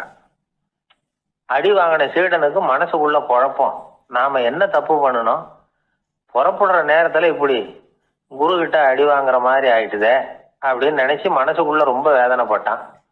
கொஞ்சம் துணிச்சலை வரவழைச்சுக்கிட்டு குருநாதர்கிட்டயே கேட்டுட்டான், சுவாமி நான் என்ன தப்பு பண்ணினேன், என்ன இப்படி அடிச்சுட்டீங்களே, ஒரு வார்த்தை கூட உங்களை எதிர்த்து நான் பேசினது இல்லையே, இவ்வளவு காலமா உங்க விருப்பத்துக்கு விரோதமா ஒரு காரியம் கூட நான் செஞ்சது இல்லையே, வந்ததும் வராததுமா ஒண்ணுமே சொல்லாம என்ன அடிச்சுட்டீங்களே, குருவே நான் செஞ்ச குற்றம் தான் என்ன அப்படின்னு கண்ணீரோட பரிதாபமா கேட்டானா அந்த சீடன். ஆனா அந்த குரு முகத்துல கொஞ்சம் கூட கோபம் இல்லை. அவர் சிரிச்சுக்கிட்டே நின்றுகிட்டு இருந்தாராம். அதுக்கப்புறம் சொன்னாராம், என்னுடைய அருமை சீடனே, நீ ஒரு தவறும் பண்ணல, நான் உன்னை அடிச்சது நீ ஏதோ தப்பு பண்ணிவிட்டேங்கிறதுக்காக இல்ல, நீண்ட பயணம் போக போற, ஞாபகமா ஏதாவது கொடுத்து அனுப்ப வேணாமா, நீ ஞானம் பெற்ற பிறகுதான் திரும்பி வர போறேங்கிறது எனக்கு தெரியும், அதுக்கு பிறகு உன்னை வந்து அடிக்க முடியுமா, அதனால இப்ப கிடைச்சிருக்கிற இந்த வாய்ப்பை பயன்படுத்திக்கிட்டேன், அப்போதைக்கு இப்பவே அடிச்சுட்டேன், அவ்வளவுதான், வேற ஒண்ணும் இல்லை அப்படின்னாராம். குரு சிரிச்சுக்கிட்டே இப்படி சொல்றார். இருந்தாலும் இதுவும் ஒரு உபதேசம் தான். அதிர்ச்சிகளால வந்து விழிப்படைய வைக்கிறதும் ஒரு வழிதான். இது வந்து ஜென் வழி. பெரும்பாலும் அதிர்ச்சியின் மூலமாகவே ஞான தரிசனத்தை அருள்கிறவர்கள் தான் ஜென் குருமார்கள். நம்ம தியானம் தான் ஜென். இந்தியாவில இருந்து இது சீனாவுக்கு போய் கொஞ்சம் பேர் மாறி வளம் பெற்று ஜப்பான்ல ஜென் ஆகி வளர்ந்துருக்குது, அவ்வளவுதான். ஜென்கிறது தியானம். எதை நினைச்சும் தியானிக்கிறது இல்ல, எல்லாத்துலயும் தியானம் இருக்கிறதா சொல்லுது ஜென். பேசுறது, இருக்கிறது, நடக்கிறது, சாப்பிடுறது, சிரிக்கிறது, தூங்குறது, தொழில் செய்யறது அல்லது சும்மா இருக்கிறது எல்லாமே தியானம் தான். ஜென்கிறது ஒரு சுய தரிசனம், தன்னைத்தானே அடையாளம் கண்டுகொள்கிறது தான் அது. இல்லாத எதையும் தேடி கண்டுபிடிக்கிறது இல்லை. சென் மார்க்கத்தை பத்தி ஓஷோ என்ன சொல்றாரு தெரியுமா? காணாமல் போன தன்னுடைய மூக்கு கண்ணாடி தன்னுடைய மூக்கின் மேல் இருப்பதை கண்டுகொள்வது போன்றது சென் அப்படிங்கிறார். நம்மால் ஒருத்தர் இன்னொருத்தர் முகத்தை ரொம்ப நேரமா உத்து பார்த்துக்கிட்டு இருந்தார். என்ன பாக்குறீங்கன்னாரு அவரு. நீங்க போட்டிருக்கீங்களே மூக்கு கண்ணாடி, அதை தான் பாக்குறேன்னாரு இவரு. நீங்க அப்படி பாக்குறதுக்கு விசேஷ காரணம் ஏதாவது உண்டான்னு கேட்டார் இவர். உண்டுன்னார். என்னன்னு கேட்டார். நேற்றுக்கு காணாம போன என்னோட மூக்கு கண்ணாடி அது அப்படின்னாராம் இவர். ஒருத்தன் தன்னுடைய நண்பனை வழியில பார்த்தான். என்னப்பா லெட்டர் போட்டுனே கிடைச்சதா அப்படின்னா. ஓ கிடைச்சதேன்னா அவன். இவன் உடனே ஏன்டா போய் சொல்ற, நான் உனக்கு லெட்டரே போடல, சும்மா தான் கேட்டேன், உடனே கிடைச்சிட்டுதுங்கிறிய அப்படின்னா. லெட்டர் போட்டேன்னு நீ போய் சொல்றப்போ அது கிடைச்சதுன்னு நான் போய் சொல்லக்கூடாதா அப்படின்னானா அவன். இப்படிப்பட்டவங்க சில பேர் இருந்தா கூட இன்னைக்கு கடிதம் மூலமா தொடர்பு கொள்ளாதவங்க இருக்கவே முடியாது. அந்த அளவுக்கு அது அவசியமான ஒன்னாயிட்டுது. இந்த அஞ்சல் அட்டைகள் எப்படி ஆரம்பமாச்சு தெரியுமா? ஆஸ்திரியா நாட்டுல ஒரு பேராசிரியர் இருந்தார். அவர் பேர் இம்மானுவேல் ஹெர்மன். அவர் ஒரு நாள் ஒரு பத்திரிகையில கட்டுரை எழுதினாராம். இது நடந்தது 1869. அவர் எழுதின கட்டுரையில மக்கள் அதிகம் செலவு இல்லாம ஒருத்தருக்கு ஒருத்தர் தகவல் பரிமாறிக்கிறது எப்படி அப்படிங்கிறத பத்தி எழுதியிருந்தார். அதுக்கு சில யோசனைகளை அவரே எழுதியிருந்தாராம். எப்படின்னா, அந்த கட்டுரையை எல்லாரும் படிச்சு பார்த்துருக்குறாங்க, அவர் சொன்ன யோசனைகள் என்னன்னு. அது வந்து அரசாங்கத்தின் கவனத்துக்கு அது போச்சான். ஆகா, இது அவர் சொல்ற யோசனை நல்லா இருக்கும் போல் இருக்கு அப்படின்னு அவங்களே நினைச்சிருக்கிறாங்க. அவ்வளவுதான். உடனே அந்த யோசனையை நடைமுறைக்கு கொண்டுட்டு வந்தாங்களாம். பேராசிரியர் இம்மானுவேல் ஹெர்மனின் யோசனைப்படி அச்சடிச்ச அரசு முத்திரையோட அரசாங்கம் அஞ்சல் அட்டைகளை வெளியிட ஆரம்பிச்சுதான். 1869 அக்டோபர் 7 இது நடந்திருக்கு. உலகின் முதல் அஞ்சல் அட்டை வெளிவந்த நாள் அது. அப்பதான் அதுக்கு பேர் என்ன தெரியுமா? அதாவது கரஸ்பாண்டிங் கார்டு அப்படின்னு பேராது. அதுக்கப்புறம் என்ன ஆச்சுன்னா, உடனடியாக அமெரிக்காவிலேயே இது மாதிரியான கார்டுகளை வெளியிட ஆரம்பிச்சிட்டாங்க. அங்கே இதுக்கு என்ன பேர் தெரியுமா? Postal card. அதுக்கப்புறம் 1870 இங்கிலாந்துலேயும் இதை வெளியிட்டாங்களாம். அதை வெளியிட்ட முதல் நாள் அன்னைக்கு என்ன நடந்தது தெரியுமா? மக்கள்லாம் ஏதோ நியாய விலை கடையில் நிற்கிறது மாதிரி பெரிய பெரிய கியூ வரிசையில் நின்று இதை வாங்கினாங்களாம். நம்ம நாட்டில் முதல் அஞ்சலகம் 1927 கல்கத்தாவில் ஆரம்பமாயிருக்கு. இன்னைக்கும் அஞ்சலகம் இல்லாத இடமே இல்லை. அந்த அளவுக்கு அஞ்சல் போக்குவரத்து அதிகமாக இருக்குது. அன்னைக்கு உள்நாட்டில் ஒருத்தருக்கு ஒருத்தர் தகவல் பரிமாற்றம் செய்து கொள்ள மலிவான ஒரு அஞ்சல் அட்டையை அரசாங்கம் வெளியிடலாம் அப்படின்னு பேராசிரியர் எழுதின கட்டுரை இன்னைக்கு எந்த அளவுக்கு ஆகியிருக்கு பார்த்தீங்களா? ஒருத்தன் ஒரு தபால் பெட்டிக்கு பக்கத்தில் தலையை வச்சுக்கிட்டு அவன் பாட்டுக்கு நின்றுட்டு இருந்திருக்கான். அங்கே இருந்து இன்னொருத்தன் கேட்டிருக்கான், என்ன ஆச்சுன்னு. கொஞ்ச நேரத்துக்கு முன்னாடி இந்த தபால் பெட்டியில் ஒரு கார்டு எழுதி போட்டேன், விவரமெல்லாம் நல்லா தான் எழுதியிருக்கிறேன், ஆனால் அட்ரஸ் எழுத மறந்துட்டேன் அப்படின்னு நானா. உடனே அவன், அதுக்காக கவலைப்படாத, நான் போட்ட கார்டில் அட்ரஸ் எல்லாம் பின்கோடு உள்பட கரெக்டாக எழுதியிருக்கேன், ஆனால் விவரம் எழுத மறந்துட்டேன் நானா. கவலைப்படாத, கொஞ்ச நேரத்தில் தபால்காரர் வருவார், பெட்டியை திறந்ததும் நம்ம லெட்டரை கேட்டு வாங்கிக்கலாம்னா ஒருத்தன். கொஞ்ச நேரத்துக்கு முன்னாடி அவர் வந்தார், கேட்டேன், அதுக்கப்புறம் தான் மனசுக்கு ரொம்ப கஷ்டமாக போச்சு நானா. இவன் ஏண்டான்னு கேட்டிருக்கான். அவன், இது தபால் புட்டு இல்லையா. ஒரு ஊர்ல ஒரு மன்னர் இருந்தார். ஒரு நாள் அவருடைய அரசவைக்கு ஒரு ஓவியன் வந்தான். அவன் சீனா தேசத்திலிருந்து வந்தவன், தாவோ சிந்தனையாளன். அவன் அங்க வந்து மன்னர் முன்னாடி நிக்கிறான். யாரும் செய்ய முடியாத ஒரு காரியத்தை என்னால செய்ய முடியும்னா. இவன் இப்படி சொன்னதை கேட்டதும் ஏற்கனவே அங்க இருந்த அரசவை ஓவியன் ஒருத்தனுக்கு கோபம் வந்துட்டுது. இதோ பாரு, இப்படிலாம் பேசக்கூடாது, நான் வேணும்னா உன்னுடைய சவாலை ஏத்துக்கிறேன் அப்படின்னா. நாம 2 பேரும் ஓவியம் தீட்டுவோம், அதை பார்த்துட்டு நம்ம 2 பேர்ல யாரு சிறந்த ஓவியன் அப்படிங்கிறத மன்னரே தீர்மானம் செய்யட்டும், என்ன சொல்ற அப்படின்னு கேட்டான் அவன். அவனும் சரின்னு ஒத்துக்கிட்டான். போட்டி ஆரம்பமாச்சு. அரசர் அவங்களுக்கு 2 சுவர்களை ஒதுக்கி கொடுத்தார். 6 மாச காலம் அவகாசம் கொடுத்தார். 2 ஓவியர்களும் அவங்கவங்க வேலையை ஆரம்பிச்சாங்க. இரவு பகலா வேலை செய்ய ஆரம்பிச்சுட்டாங்க. 6 மாசம் முடிஞ்சது. அரசர் வந்து பார்த்தார். முதல்ல தன்னுடைய அரசவை ஓவியர் தீட்டி இருந்த ஓவியத்தை பார்த்தார். ரொம்ப பிரமாதமா இருந்தது, பாராட்டினார். இதோ பாரு, உன்னுடைய ஓவியம் அற்புதமா இருக்கு, உயிரோட்டம் உள்ளதா இருக்குது, கலையின் உச்சமே இதுதான், இதை விட சிறந்த ஒரு ஓவியத்தை வேற யாராலையும் படைக்க முடியாது அப்படின்னார். அதுக்கப்புறம் அந்த சீன ஓவியன் கிட்ட போனார். எங்க உன்னுடைய ஓவியம்னு கேட்டார். திரைச்சீலையை விலக்கி விட்டு பாருங்கன்னா. மன்னர் வந்து அந்த திரைச்சீலையை விளக்குனார். உள்ள வந்து ஓவியம் இருக்க வேண்டிய இடம் கண்ணாடி மாதிரி தெரிஞ்சுது. அவன் அந்த 6 மாச காலமா அந்த சுவரை வந்து தேய்ச்சி தேய்ச்சி கண்ணாடி மாதிரி ஆக்கி வச்சிருக்கிறான். அதுக்கு நேரா எதிர் சுவரில் அரசவை ஓவியம் தீட்டின ஓவியம் இருக்கு. அது எதிரில் இருந்த இந்த கண்ணாடியில பட்டு பிரதிபலிக்குது. மன்னர் யோசனை பண்ண ஆரம்பிச்சார். அப்புறம் அந்த சீன ஓவியனை பார்த்து கேட்டார், இதை பாரு, நீ என்னுடைய ஆளை வந்து தோற்கடிச்சுட்ட அப்படிங்கிறதுல சந்தேகம் இல்லை, ஆனாலும் எங்களை ஏமாத்தி இருக்கிற, எந்த ஓவியமும் நீ வரையிலையே அப்படின்னார். அரசே, இதுதான் உண்மையான ஓவியம், உயிருள்ள ஓவியம். இது வந்து மனோபாவங்களை பிரதிபலிக்கும், மாறுகின்ற காலங்களை அப்படியே காட்டும் அப்படின்னா அந்த சீன ஓவியன். கையால வரைகிற ஓவியங்கள்ல சலனம் இல்லை, கண்ணாடி அப்படி கிடையாது, சக்தியின் ஓட்டம் அதுல எப்பவும் இருந்துகிட்டே இருக்கும், கண்ணாடி மட்டுமே ஜீவனுள்ள ஓவியமா இருக்க முடியுங்கிறத அந்த சீன ஓவியன் தெரிஞ்சு வச்சிருந்தான். ஏன்னா அவன் ஒரு தாவோ சிந்தனையாளன். ஒவ்வொரு குழந்தையும் இந்த கண்ணாடியோட தான் பிறக்குது. ஆனா நாம என்ன செய்யறோம்னா ஓவியங்களை கண்ணாடி மீது பதிப்பிச்சு விடுறோம். கண்ணாடி நம்மளை பிரதிபலிக்குது.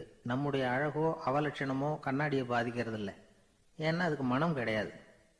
கடந்து போன வினாடியை பத்தி அது சிந்திக்கிறது இல்லை. அடுத்த கணத்தை பத்தின எதிர்பார்ப்பும் அதுகிட்ட கிடையாது. அதுதான் பற்றற்ற நிலை. மனிதனுக்கு தேவைப்படுறது அதுதான். கண்ணாடி கிட்ட இருந்து நாம வந்து கற்றுக்கொள்ள வேண்டிய பாடம் இது. வாழ்க்கையில வந்து மனிதர்களை நேசிக்கலாம், உலகின் அழகையெல்லாம் பிரதிபலிக்கலாம், ஆனா எதையும் பற்றி கொண்டு விடக்கூடாது அப்படிங்கிறது பெரியவர்கள் அறிவுரை.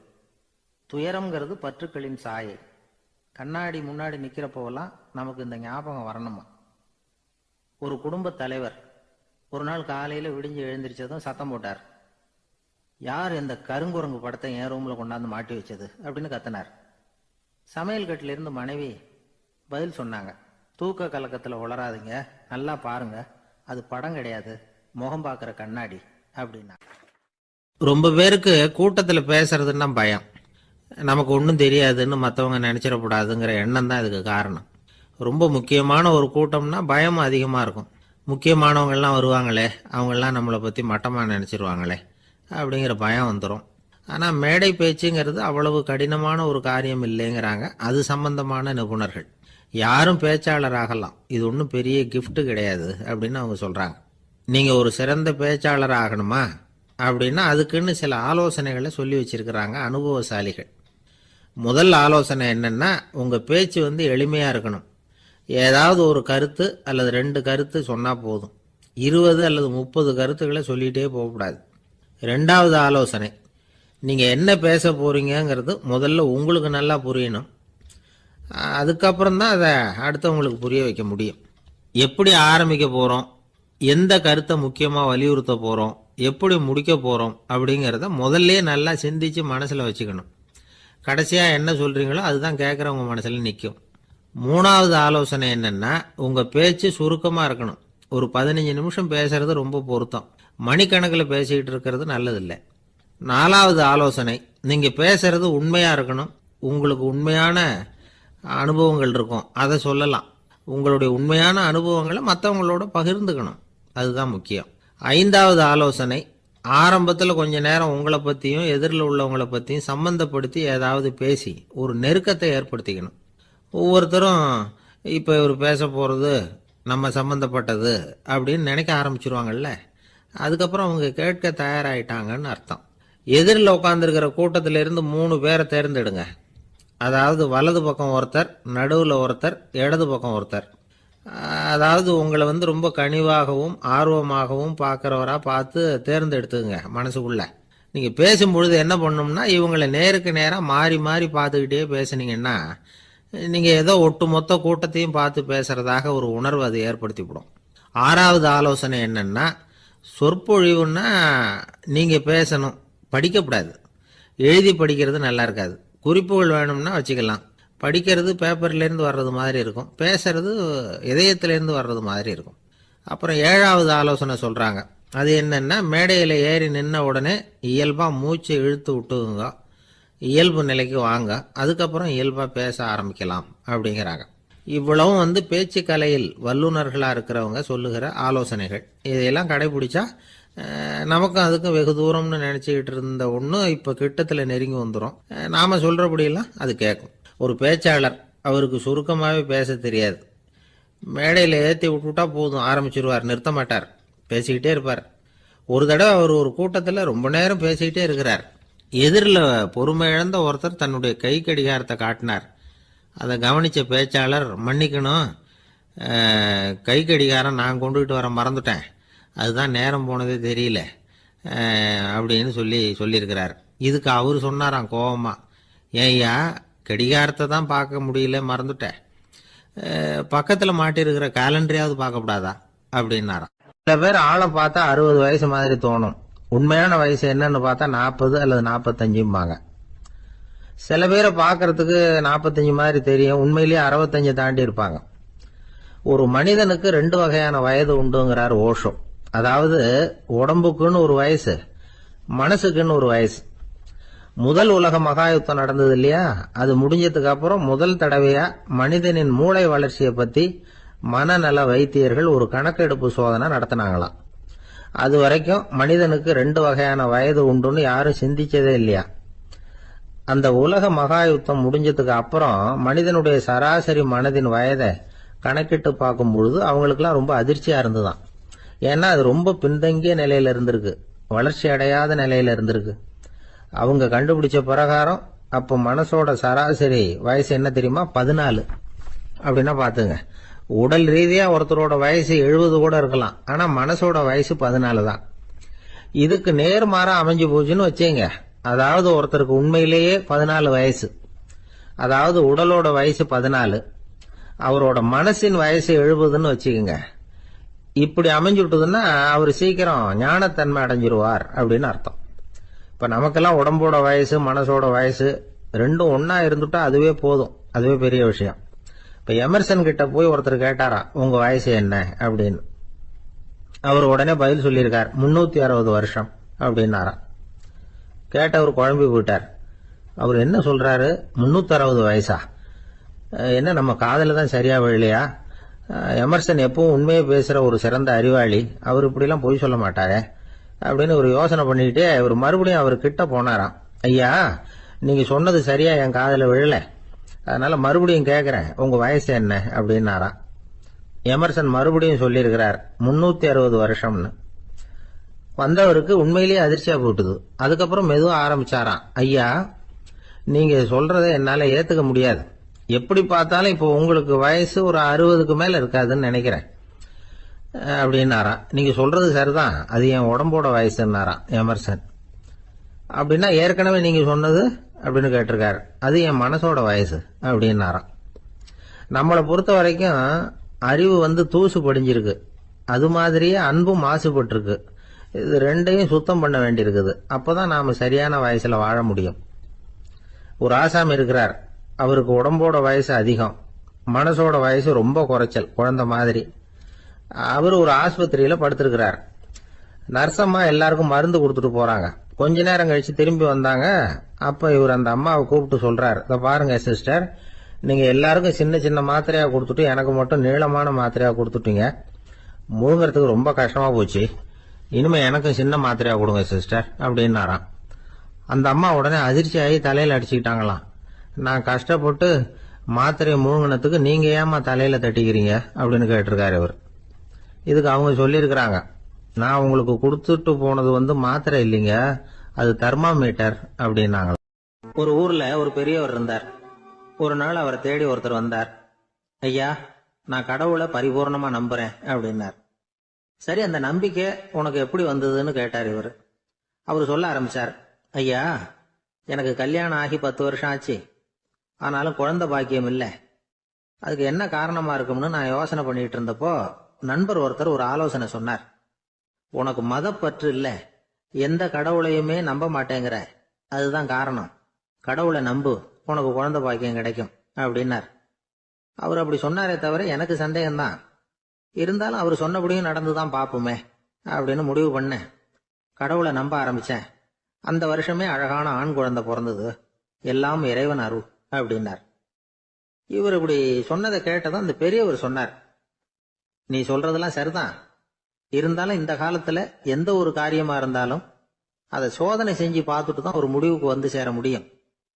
அறிவுபூர்வமான முடிவு அதுவா தான் இருக்கும். அறிவியல் சோதனைகள் அப்படித்தான். ஒரு குறிப்பிட்ட விஷயத்தை பத்தி எத்தனை தடவை சோதனை பண்ணாலும் ஒரே முடிவு தான் கிடைக்கணும், அதுதான் சரியா இருக்கும். அதனால இப்ப மறுபடியும் ஒரு சோதனைன்னார். என்ன செய்யணும் அப்படின்னு கேட்டார் இவர். கடவுள்கிட்ட ஒரு பெண் குழந்தை வேணும்னு கேளு. முதல்ல ஆண் குழந்தைய கொடுத்தது மாதிரியே இப்போ ஒரு பெண் குழந்தையையும் கொடுக்கறாரா பார்க்கலாம் அப்படின்னார். சரின்னு சொல்லி இவர் அதே மாதிரி முயற்சி பண்ணினார்.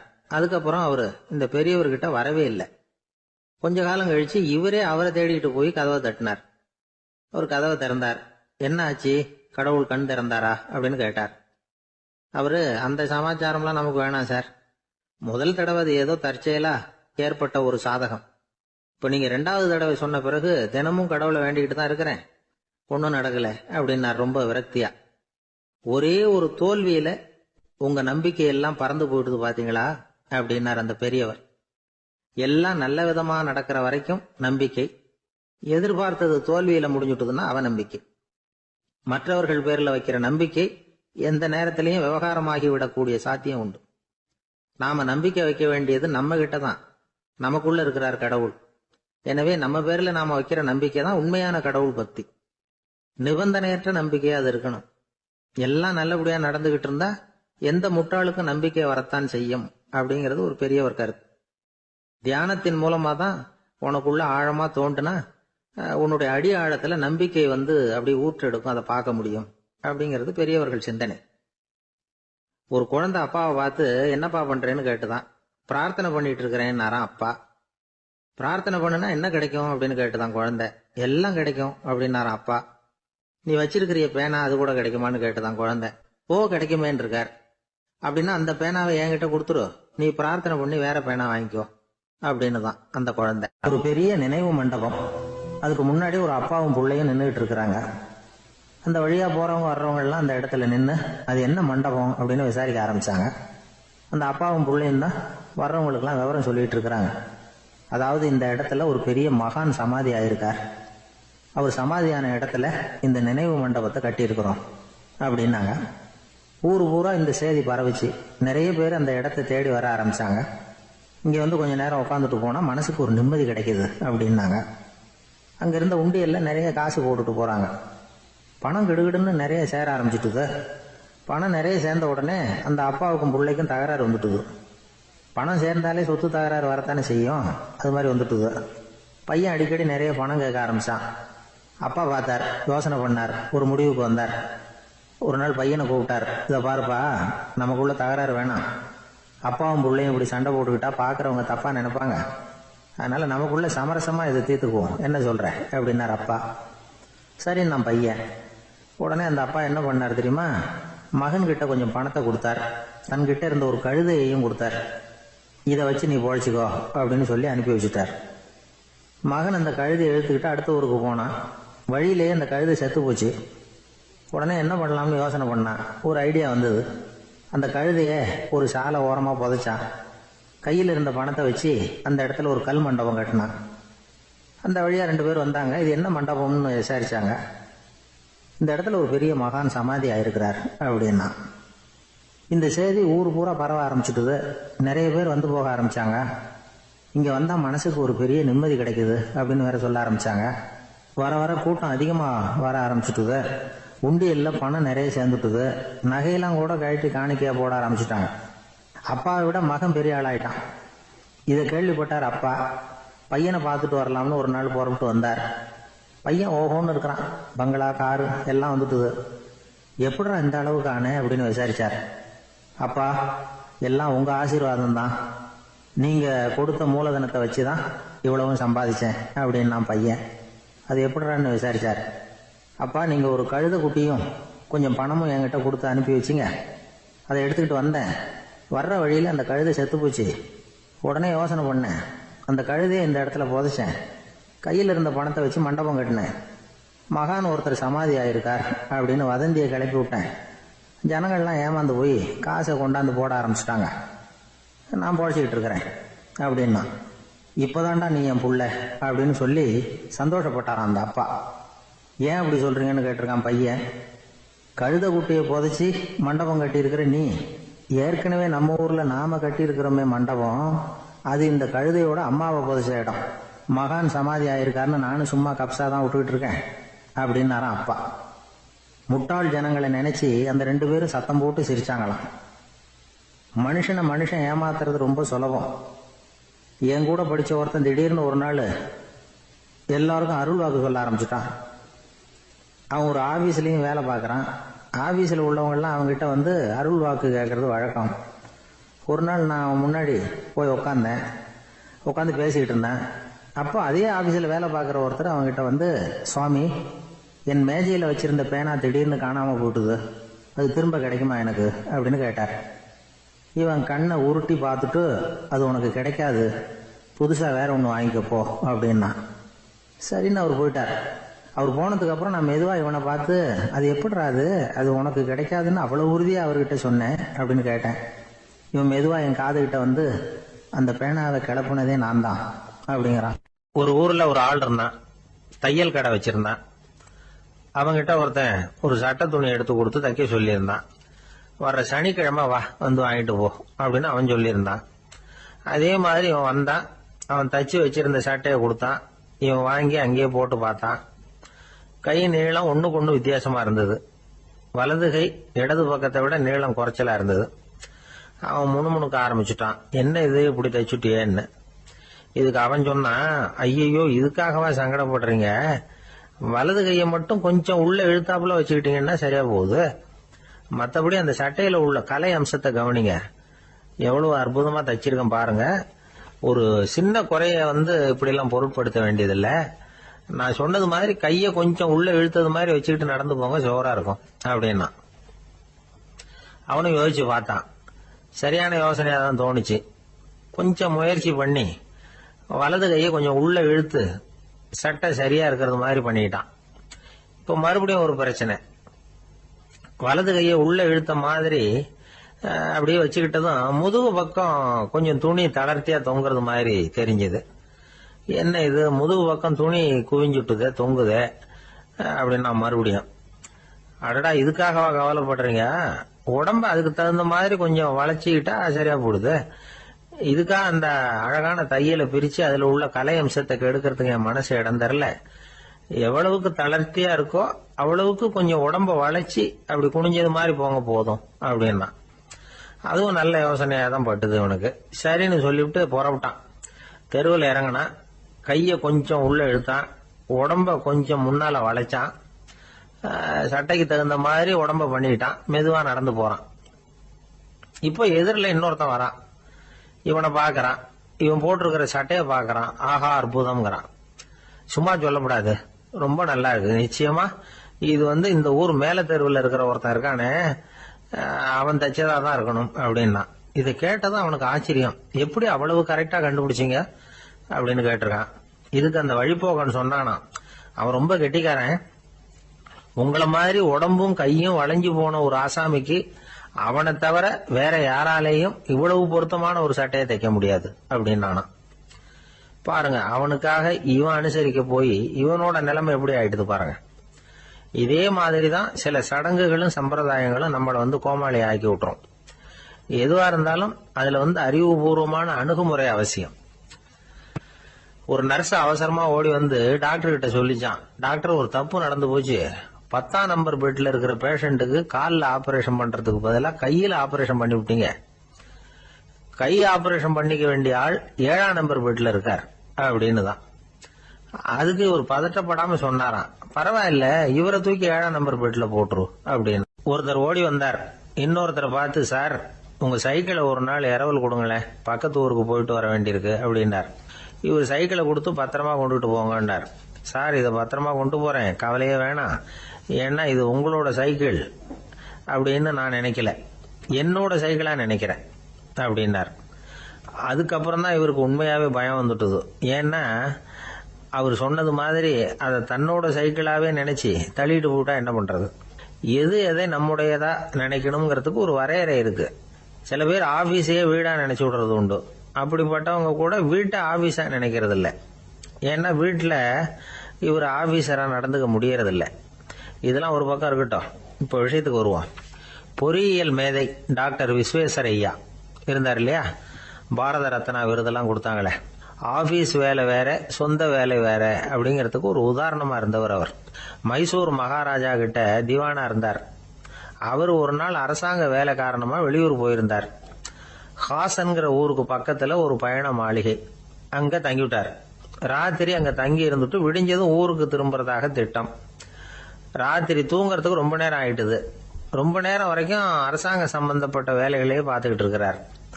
அரசாங்க ஃபைல்கள் நிறைய இருந்தது. அதையெல்லாம் ஒவ்வொன்றா எடுத்தார், படிச்சு பார்த்தார், பரிசீலனை பண்ணார். அதில் எழுத வேண்டியதை எழுதினார், கையெழுத்து போட்டார். ஒரு வழியாக அந்த வேலையெல்லாம் முடிஞ்சுது. அதுக்கப்புறம் என்ன பண்ணார்னா, தன்னுடைய சூட்கேஸை திறந்தார். அதிலிருந்து 2 மெழுகுவத்தியை எடுத்து கொளுத்தி வச்சார். அந்த பயண மாளிகையில் அது வரைக்கும் எரிஞ்சுக்கிட்டு இருந்த மின்சார விளக்குகளை அணைச்சுட்டார். அதுக்கு பிறகு அந்த மெழுகுவத்தி வெளிச்சத்தில் சில புத்தகங்களை தொடர்ந்து படிக்க ஆரம்பிச்சிட்டார். அந்த பயண மாளிகையில் பணியாளராக இருந்தவர் இதை பார்த்துட்டு ஓடி வந்தார். மறுபடியும் மின் விளக்கு போடுறதுக்காக போனார்.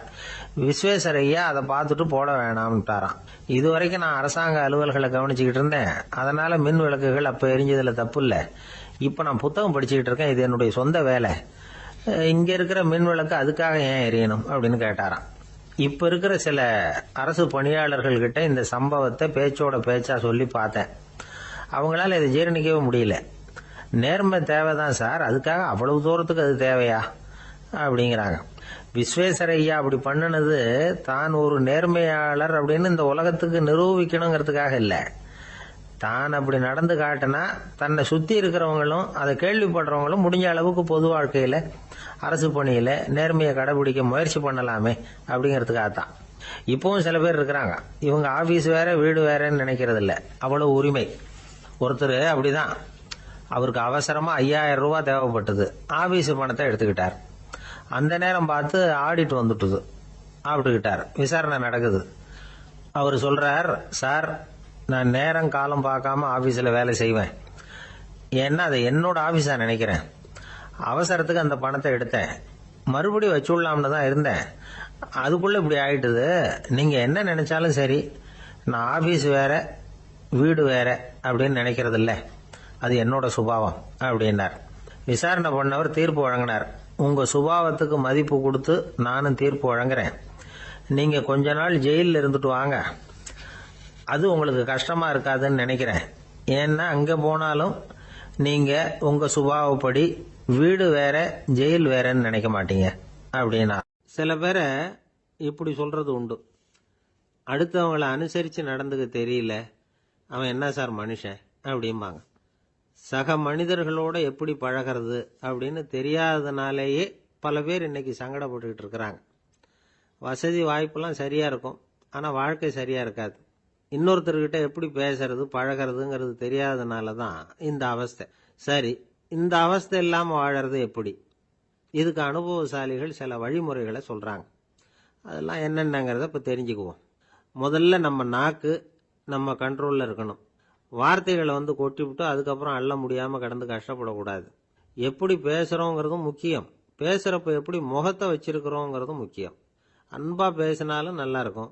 அப்படி பேசுகிறப்ப ஆதரவாக அவர் தோள் மேலே ஒரு கையை போட்டுக்கிட்டு பேசினா இன்னமும் நல்லா இருக்கும். ரெண்டாவது விஷயம், இன்னொருத்தர்கிட்ட பேசுகிறப்போ வாக்குறுதிகளை அள்ளி வீசக்கூடாது. கொடுக்குற வாக்குறுதி குறைச்சலாக இருக்கணும். அப்படி கொடுத்த வாக்குறுதியை கண்டிப்பாக நிறைவேற்றணும். நாம் ஒருத்தரை பாராட்டுறோம் அல்லது அவரை பற்றி அபிப்பிராயம் சொல்கிறோம்னா அது ஆக்கப்பூர்வமாக இருக்கணும். நம்ம பாராட்டு அல்லது விமர்சனம் அடுத்தவருடைய முன்னேற்றத்துக்கு உதவுறது மாதிரி இருக்கணும். நாம் சொல்கிறத கேட்டுட்டு அவன் தலையில் கையை வச்சுட்டு உட்காந்துடக்கூடாது. எப்பவும் உற்சாகமாக இருக்கணும், முகம் மலர்ச்சியாக இருக்கணும். மனுஷன் இருந்தால் வருத்தம் கவலை ஏமாற்றம் எல்லாம் இருக்க தான் செய்யும். அதெல்லாம் மனசில் இருக்கட்டும். அந்த வருத்தமும் கவலையும் ஏமாற்றமும் சேர்ந்துக்கிட்டு நம்ம முகத்தில் இருக்கிற மலர்ச்சியை மூடி மறைக்கிறதுக்கு நாம் இடம் கொடுத்துடக்கூடாது. எந்த விஷயத்தை பற்றி யாருக்கிட்ட பேசினாலும் வெளிப்படையாக பேசணும், திறந்த மனசோட பேசணும். மூடி மறைச்சி முன்னு மூழ்கிக்கிட்டு இருக்கக்கூடாது. இன்னொருத்தர்கிட்ட பேசுகிறப்போ விவாதம் பண்ணுங்க, அது தப்பு இல்லை. ஆனால் வாதாடிக்கிட்டு இருக்கக்கூடாது. அதாவது என்ன சொல்கிறாங்கன்னா, டிஸ்கஸ் பண்ணலாம், ஆர்கியூ பண்ணக்கூடாதான். நம்மக்கிட்ட இருக்கிற நல்ல குணங்களை நாம் எடுத்து சொல்லிகிட்டு இருக்கக்கூடாது. அந்த நல்ல குணங்களே நம்மளை பற்றி எடுத்து சொல்லணும், அது மாதிரி நடந்துக்கணும். அதே மாதிரி அடுத்தவங்க கிட்ட உள்ள கெட்ட குணங்களை பற்றி அவசியம் இல்லாமல் நாம் பேச வேண்டியதில்லை. உங்களை பற்றி யாராவது தப்பாக பேசுகிறாங்களா, அப்படி அவங்க பேசுகிறதுல உண்மை இல்லையா அப்படின்னா அதை நீங்கள் பொருட்படுத்த வேண்டியதில்லை, விட்டுடலாம். அது தானாக போயிடும். ஒரு 4-5 பேரோட பேசிக்கிட்டு இருந்தீங்கன்னா எல்லாருக்கும் முக்கியத்துவம் கொடுங்க, யாரையும் அலட்சியப்படுத்தாதீங்க. தமாஷா பேசலாம், ஆனால் அவங்க தமாஷ் அடுத்தவங்களை கேலி பண்ணுறதா இருக்கக்கூடாது.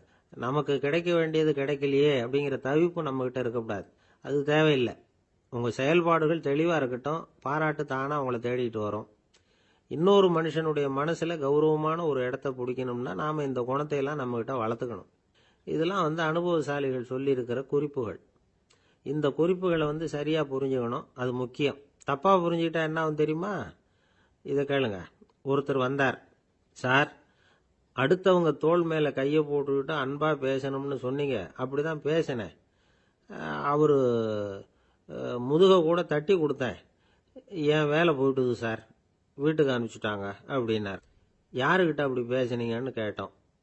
என் முதலாளிகிட்ட சார் அப்படிங்கிறார் ரொம்ப சோகமாக. ஒரு சிகை அலங்கார கூடம், ரொம்ப சுறுசுறுப்பாக எல்லாரும் வேலை செஞ்சுக்கிட்டு இருக்கிறாங்க. முடிவெட்டிக்க வந்திருக்கிறவங்க நிறைய பேர், எல்லாரும் வரிசையாக உட்காந்துருக்குறாங்க. அந்த சமயத்தில் திடீர்னு கதவை திறந்துக்கிட்டு ஒருத்தர் உள்ளே வர்றார். அவர் ஒரு பெரிய மனிதர், அவரும் முடிவெட்டிக்கிறதுக்காக தான் உள்ளே வந்திருக்கிறார். அவரை பார்த்த உடனே அங்கே வரிசையில் உட்காந்துருந்தவங்க எல்லாரும் எழுந்திரிச்சு அவர்கிட்ட வந்துட்டாங்க. அவரை சுற்றி நின்றுட்டாங்க. எப்படி இருக்கிறீங்க, நல்லா இருக்கீங்களா அப்படின்னு விசாரிக்க ஆரம்பிச்சுட்டாங்க. எல்லாம் முடிஞ்சதும் வந்தவர் கேட்டார், வரிசையில் கடைசியாக இருக்கிறவர் யார் அப்படின்னு கேட்டார். ஏன்னு கேட்டாங்க. நான் அதுக்கு அடுத்தபடியாக உட்காரணும், அதுக்காக தான் கேட்குறேன் அப்படின்னார். உடனே அங்கே இருந்தவங்கெல்லாம் என்ன சொன்னாங்க தெரியுமா? நீங்கள் வரிசையில் காத்திருக்கக்கூடாது, நீங்கள் அரசாங்கத்தின் தலைவர், உங்களுக்கு நேரம் முக்கியம், அதனால் நீங்கள் முன்னாடி போங்க அப்படின்னு சொன்னாங்க. ஆனால் அதை அவர் கேட்கல. தோழர்களே, உங்களுடைய கருத்துக்கு ரொம்ப நன்றி. எல்லாரும் வரிசையாக தான் வரணும், அதுதான் முறை. வரிசையில் வரணுங்கிற நடைமுறையை நானும் பின்பற்ற விரும்புகிறேன். நாம் எல்லாரும் சமமானவர்கள் அப்படின்னார். இப்படி சொல்லிவிட்டு வரிசையில் கடைசியாக இருந்த ஒரு நாற்காலியில் போய் உட்காந்துக்கிட்டார். தன் சட்டை பையில் இருந்த ஒரு செய்தித்தாளை எடுத்தார், படிக்க ஆரம்பிச்சிட்டார். ஆனால் அங்கே இருந்தவங்களால இதை பார்த்துக்கிட்டு சும்மா இருக்க முடியல. ஒருத்தர் எழுந்திரிச்சு வந்தார். ஐயா, இப்போ என்னுடைய முறை வந்திருக்குது, நான் தான் போக வேண்டிய முறை. உங்களை இங்கே காத்திருக்க வைக்கிறத விட ஒரு 5 ஆண்டுகளுக்கு கூட நான் முடிவெட்டிக்காமே இருந்துட முடியும் அப்படின்னார். அவர் மறுபடியும் சொன்னார், ஐயா, நீங்க வரிசை முறையை தாண்டி போக விருப்பப்படல, சரி, ஆனா என்னுடைய முறையை மாத்தி கொடுக்கறதுக்கு எனக்கு முழு உரிமை இருக்குது. இதுக்கு பதிலா உங்களுடைய கடைசி இடத்தை நான் எடுத்துக்கிறேன், இதை நீங்க மறுக்க முடியாதுன்னார். அங்க இருந்த மற்றவங்களும் இதை ஒரு மனசா வற்புறுத்த ஆரம்பிச்சிட்டாங்க. அந்த பெரிய மனிதர் பார்த்தார், சரின்னு கடைசியா ஒத்துக்கிட்டார். அவர் யார் தெரியுமா? அவர் தான் மாவீரர் லெனின். ரஷ்யாவில் கிரெம்ளின் சிகை அலங்கார கூடத்தில் தான் இது நடந்தது. எல்லாரும் இந்நாட்டு மன்னர்கள்னு வாயளவில் பேசுறதுல என்ன பிரயோஜனம்? நாம எல்லாரும் சமம்ங்கிறத நடைமுறையில் கடைபிடிச்சு காட்டினவங்க கொஞ்சம் பேர் தான். அவங்கள ஒருத்தர் தான் லெனின். வரிசையில் நின்று வர்றதுங்கிறது ஒரு சிறந்த பண்பு, உயர்ந்த பண்பு. இன்னைக்கு பல இடங்கள்ல அது நமக்கு தேவைப்படுது. ஒரு ரேஷன் கடைவாசல், கடை திறக்கிறதுக்கு முன்னாடியே எல்லாரும் வந்து வரிசையில் நின்றுட்டாங்க.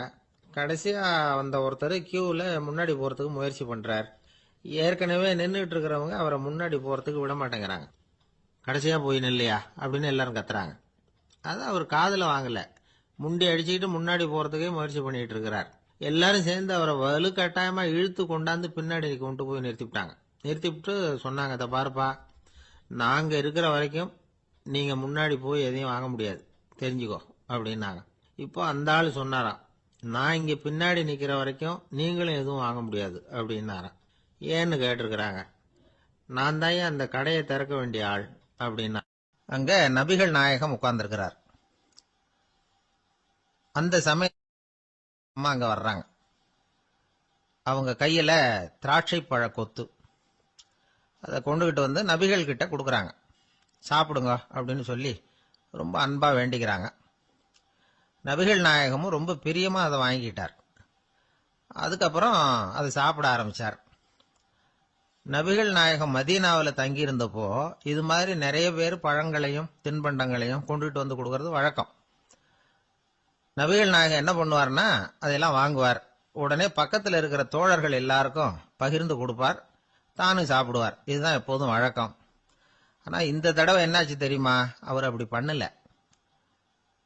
ஒவ்வொரு பழமா எடுத்து தானே சாப்பிட்டுக்கிட்டு இருக்கிறார். அவர் விருப்பமா சாப்பிடுகிற காட்சியை ஆசை தீர பார்த்துக்கிட்டு இருந்தாங்க அந்த வயசான அம்மா, அந்த பழத்தை கொடுத்தவங்க. அவங்களுக்கு ரொம்ப மகிழ்ச்சியா இருந்தது, மன நிறைவா இருந்தது. நாம ஆசையா கொண்டுகிட்டு வந்து கொடுக்குற பழத்தை நபிகள் நாயகம் இவ்வளவு பிரியமா சாப்பிடுறாரே அப்படின்னு நினைச்சு ரொம்ப சந்தோஷப்பட்டாங்க. அதுக்கப்புறம் அங்கிருந்து அவங்க புறப்பட்டு போயிட்டாங்க. இந்த அம்மா போனதுக்கு அப்புறம் பக்கத்தில் இருந்த தோழர்கள் பேச ஆரம்பிச்சாங்க. ஏன்னா அவங்களுக்கு சந்தேகம், இன்னைக்கு வித்தியாசமா நடந்துகிட்டாரே அப்படின்னு. அண்ணலே, எது உங்களுக்கு வந்தாலும் எங்க எல்லாருக்கும் கொடுத்துட்டு தான் நீங்க சாப்பிடுவீங்க. இன்னைக்கு மட்டும் நீங்க அப்படி செய்யலையே, எல்லா பழத்தையும் நீங்களே சாப்பிட்டீங்களே, அதுக்கு என்ன காரணம் அப்படின்னு கேட்டாங்க. இப்படி கேட்கறதுனால நாயகம் அதை தப்பா புரிஞ்சுக்க மாட்டார் அப்படிங்கறது அவங்களுக்கு தெரியும். யாரும் எதையும் அவர்கிட்ட கேட்கலாம், அப்படி கேட்கறதுக்கு உரிமை உண்டு. இந்த ஜனநாயக முறைகளுக்கு அவர்கள் கொடுத்த மரியாதை இது. தோழர்களின் கேள்விக்கு நபிகள் பதில் சொல்ல ஆரம்பிச்சார். நண்பர்களே, அந்த அம்மா ரொம்ப பிரியமா அந்த பழங்களை என்கிட்ட கொண்டுகிட்டு வந்து கொடுத்தாங்க. முதல்ல ஒரு பழத்தை எடுத்து வாயில போட்டு பார்த்தேன். அது ரொம்ப புளிப்பா இருந்தது, சாப்பிடுறது ரொம்ப கஷ்டம். உங்ககிட்ட யாருக்காவது அதை கொடுத்திருந்தா அதுல வாயில போட்டதும் புளிப்பு தாங்காம முகம் சுழிச்சிருப்பீங்க. அதை அந்த அம்மா பார்த்துட்டாங்கன்னா வருத்தப்பட்டிருப்பாங்க. ஆசையா கொண்டுகிட்டு வந்து நமக்கு கொடுத்துருக்குறாங்க. அவங்க அன்பான மனசை நோகடிக்கிறதுக்கு நான் விருப்பப்படலை. அதனால முகம் சுளிக்காம சாப்பிடணுமேங்கிறதுக்காகத்தான் அந்த பழங்கள் பூராவே நானே சாப்பிட்டுட்டேன் அப்படின்னு புன்முறுவலோட பதில் சொன்னாராம் நபிகள் நாயகம். இன்னொருத்தர் மனசு புண்படக்கூடாதுங்கிறதுக்காக புளிப்பையும் இனிப்பா ஏற்றுக்கொள்ளுகிற பண்பாடு இருக்கு பாருங்க, அது ஒரு பெரிய நாகரிகம். அது எல்லாருக்கும் சுலபமா வந்துடாது. நல்லா இருக்கிற பழத்தையே என்ன இவ்வளவு மோசமா இருக்கேன்னு சொல்லுகிறவர்கள் தான் நம்ம கிட்ட அதிகம். இந்த காலத்துல இல்வாழ்க்கையில இந்த நாகரிகத்தை சில பேர் கடைபிடிக்கிறது உண்டு. நல்லா இருக்க இல்லையோ முகம் சுளிக்காம சாப்பிட்டுருவாங்க. ஏன்னு கேட்டா, எதுக்காக சார் வீண் வம்பு, ஏதோ நமக்குன்னு கொடுத்து வச்சது அவ்வளவுதான் அப்படின்னு நினைச்சுக்கிட்டு போக வேண்டியது தானே அப்படிம்பாங்க. இவங்கெல்லாம் கூட ஒரு விதத்துல பண்பாடு தெரிஞ்சவர்கள் தான். இப்போ ஒரு ஆளு ஊரெல்லாம் சுத்தி விட்டு கடைசியில அழுத்து போய் ஒரு ஹோட்டலுக்குள்ள நுழைஞ்சானான். ரொம்ப களைப்பா இருந்தது அவனுக்கு. அதனால ரொம்ப களைப்படைஞ்சு போய் ஒரு நாற்காலியில போய் உட்காந்துருக்கிறான். இவனை பார்த்ததும் சர்வர் ஓடி வந்தார். சார், உங்களுக்கு என்ன வேணும்னு கேட்டார். எனக்கு தேவை 2 தோசையும் கொஞ்சம் அன்பான வார்த்தைகளும் அப்படின்னா. சர்வர் உள்ள போனார், 2 தோசையை கொண்டாந்து வச்சார். அன்பான வார்த்தை கேட்டனே அப்படின்னா இவன். சர்வர் ரொம்ப பணிவா குனிஞ்சு இவன் காதோரமா சொன்னார், ஐயா, இந்த தோசையை சாப்பிட்றாதீங்க, புளிச்சு போன பழைய மாவு அப்படின்னார். இது பாருங்க, அன்பான வார்த்தையும் 2 தோசையும் கேட்டார், கொண்டாந்து கொடுத்துட்டார். இப்படி இருக்கிறவர்களும் இன்றைய மனிதர்கள்ல அதிகம். அதனால மனிதர்கள் ஒவ்வொருத்தரும் ஒவ்வொரு விதம். நம்ம கிட்ட பிரியமா நடந்துகிறவர்கள் மனம் கோணும்படி நாம் நடந்து கொள்ளக்கூடாது அப்படிங்கிறது தான் நபிகள் நாயகம் அவருடைய செயல் மூலமா நமக்கு உணர்த்தி இருக்கிற வாழ்வியல் உண்மை. ஒரு நண்பர் அவசர அவசரமா என்கிட்ட ஓடி வந்தார். அப்புறம் சொன்னார், என்னால நம்பவே முடியல சார், என் பையனா இப்படி அப்படின்னு சொல்லி ஆச்சரியப்பட்டார். உங்க பையன் அப்படி என்னதான் செஞ்சுட்டான்னு கேட்டேன். என்னால முடியாத ஒரு காரியத்தை அவன் சுலபமா செஞ்சுட்டான் சார் அப்படின்னார். அது என்ன, உங்களால முடியாத காரியத்தை அவன் செஞ்சுட்டாங்கிறீங்க, அது என்ன காரியம்னு தான் சொல்லுங்களேன். என்ன, 5ஆம் வகுப்புல அவன் ஒரே தடவையில பாஸ் ஆயிட்டான் சார், அதாவது ஒரே அட்டம்ப்ட்ல பாஸ் ஆயிருக்கிறான் அப்படின்னார். மூச்சு வாங்க. கஷ்டப்பட்டு பரீட்சை எழுதினவன் அவன், இவருக்கு மூச்சு வாங்குது. நம்மால செய்ய முடியாத ஒரு காரியத்தை இன்னொருத்தர் செய்யும் போது அது நமக்கு ஆச்சரியமா தெரியுது. இப்ப சர்க்கஸ் பாக்குறோம், அங்க ஒருத்தர் அந்த இடத்துல தொங்குறார். அதை பாக்குறப்போ அது நமக்கு ஆச்சரியமா தெரியுது. ஏன்னா அது மாதிரி அந்த இடத்துல தொங்குறதுங்கிறது நம்மால முடியாத காரியம். நம்மால முடியாத ஒன்ன அடுத்த ஒருத்தர் ரொம்ப சுலபமா செய்யறப்போ நாம மருள்வது இயற்கை. இதைத்தான் தொல்காப்பியம் மருட்கை அப்படின்னு சொல்லுது. இந்த வியப்பு இருக்குதே, இது 4 வகையில ஏற்படுதான். அதையும் தொல்காப்பியம் தான் சொல்லுது. அது என்ன 4 வகை அப்படின்னா, முதல் வகை எப்படின்னா புதுமையான அரிய செயல்களை செய்வது. 2வது வகை என்னன்னா பெரிய செயல்களை செய்யறது. 3வது வகை எப்படின்னா மிக நுட்பமான செயல்களை செய்யறது. 4வது வகை ஆக்கம் தரும் செயல்களை செய்யறது. புதுமை, பெருமை, சிறுமை, ஆக்கமோடு மதினம் சாலா மருட்கை 4 அப்படிங்கிறது தொல்காப்பியம். இன்னைக்கு விஞ்ஞானம் புதுசு புதுசா எதையோ கண்டுபிடிச்சுக்கிட்டு இருக்குது. அந்த கண்டுபிடிப்புகளை எல்லாம் பாக்குறப்போ ஆரம்பத்துல ஆச்சரியமா இருக்கு, அதுக்கப்புறம் நமக்கு பழகி போடுது. இப்போ வானொலி பெட்டி புதுசா வந்தப்போ அதை சுற்றி எவ்வளவு கும்பல், ஒரு பெட்டி பேசுது அப்படிங்கிறது எவ்வளவு வியப்புக்குரிய விஷயம். இப்ப யாரும் வானொலி பெட்டியை ரொம்ப ஆச்சரியத்தோட பாக்குறது இல்ல. வச்சிருந்தாதான் ஆச்சரியமா பார்ப்பாங்க சில பேர், இந்த காலத்துல இப்படி வச்சிருக்கிறாரேன்னு சொல்லி. மாறா அதை அலட்சியமாவும் பார்க்க ஆரம்பிச்சுட்டாங்க. மதினம் சாலா மருட்கை அப்படின்னு ஒரு சொற்றொடர் வருது பாருங்க, அதுல கருத்தாழம் உண்டு. எதை பத்தியும் போதுமான அளவு புரிஞ்சிக்காதப்போ ஒருத்தர் ஆச்சரியப்படுறார். புரிஞ்சுகிட்டதுக்கு அப்புறம் ஆச்சரியம் மறைஞ்சு போடுது. மிக நுட்பமான செயல்களும் நம்மளை ஆச்சரியப்பட வைக்குது. ஒரு அரிசியில ஒரு திருக்குறள் எழுதி காட்டுறாங்க, ஒரு முட்டை ஓட்டுக்குள்ள ஓவியம் தீட்டி காட்டுறாங்க. கருங்கல் சிற்பங்கள்ல எவ்வளவு நுட்பமான வேலைப்பாடுகள், அதையெல்லாம் பார்த்து ஆச்சரியப்படுறோம். இது மாதிரியே ஆக்கப்பூர்வமான செயல்களும் நம்மளை வியப்பில் ஆழ்த்தும். குப்பை கூலங்களை கூட வாழ்க்கைக்கு பயன்படுகிற பொருளா மாற்றுகிறவர்கள் இருக்கிறாங்க. அவங்களுடைய செயல் நமக்கு ஆச்சரியத்தை தருது. இடைக்காட்டு சித்தர்னு ஒருத்தர் இருந்தார். அவர் பாடிய 30 நூல்ல ஒரு பாட்டு வருது. ஆற்றல் பிறர் அறிதலின் ஆகம் கிளர்வு உறுதலின் கற்று அறிபாணர் கெழுமிய கோடலின் தோற்றம் உருகவே போற்றல் சால் வியப்பே. ஒருத்தருடைய ஆற்றல் தெரியாமல் இருந்தது, அவருடைய அரிய செயல்களை பார்க்கும் பொழுது வியப்பா இருந்தது, மனசுக்குள்ள கிளர்ச்சி. பாவலர்கள் இவர்கள் புகழப்பாடி மற்றவர்களும் தெரிந்து கொள்ளுமாறு செய்கிறார்கள். ஆக எல்லா வகையிலுமே மக்கள் தங்களுடைய வாழ்க்கையில முன்னேறுவதற்கு வழிகாட்டுகிற ஒரு மெய்ப்பாடு தான் வியப்புங்கிறது. இன்னைக்கு இளைஞர்கள் இதை நல்லா புரிஞ்சுக்கணும். ஆச்சரியப்படுங்கள், ஆச்சரியப்பட வைப்பீர்கள். இந்த காலத்துல நம்ம எப்படி எல்லாமோ ஆச்சரியப்பட வைக்கிற அதிசய மனிதர்கள் இருக்கிறாங்க. ஒரு ஆளை பிடிச்சி ஜெயிலுக்கு கொண்டுட்டு வந்தாங்க. சிறை அதிகாரி அவனை ரொம்பவும் ஆச்சரியமா பார்த்தார். இவன் கேட்டான், ஏன் சார் அப்படி பாக்குறீங்க, நான் இப்ப இங்க வந்தது உங்களுக்கு ஆச்சரியமா இருக்கா அப்படின்னு கேட்டான். இதுக்கு சிறை அதிகாரி சொன்னார், நீ இப்ப இங்க வந்ததுல எனக்கு ஒன்னும் ஆச்சரியம் இல்லப்பா, ஏற்கனவே நீ இங்க இருந்து விடுதலை ஆகி போய் 6 மாசம் ஆச்சு, இவ்வளவு லேட்டா திரும்பி வர்றியா, அதுதான் எனக்கு ஆச்சரியம் அப்படின்னாராம். இது ஒரு வகையான ஆச்சரியம். ஆனா வாழ்க்கையில வியப்புங்கிறது ஒரு தேவைப்படுகிற மெய்ப்பாடு. ஆச்சரியப்படுவோம், ஆச்சரியப்பட வைப்போம். அப்படி இந்த உண்மையை புரிந்து கொண்டோம்னா நம்ம வாழ்க்கையில வெற்றி நிச்சயம். பிரிட்டிஷ் ஆட்சி நடந்துகிட்டு இருந்த காலம் 1920களின் கடைசி. அப்போ நடந்த ஒரு உண்மை நிகழ்ச்சி இது. ஒரு கல்யாண மாப்பிள்ளை ரயில்ல இறங்க போறார். அவரை வரவேற்க ஒரு ராஜ குடும்பமே காத்துக்கிட்டு இருக்குது. மங்களூர்ல இருந்து வந்து இறங்குற அந்த மாப்பிள்ளை யார் தெரியுமா?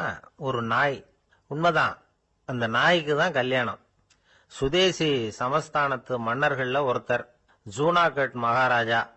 அவரோட வளர்ப்பு நாய் ரோஷனாரா. அதுக்கு கல்யாணம் பண்ணி வைக்கணும்னு ஆசைப்பட்டார். மாப்பிள்ளை தேடினார். மங்களூர் மகாராஜாவோட வளர்ப்பு நாய் ஒன்னு இருந்தது, பேரு பாபி. இது ரெண்டுக்கும் கல்யாணம் நடத்த முடிவு பண்ணார். திருமணத்துக்கு வேண்டிய எல்லா ஏற்பாடுகளையும் பண்ணுங்க அப்படின்னு உத்தரவு போட்டார்.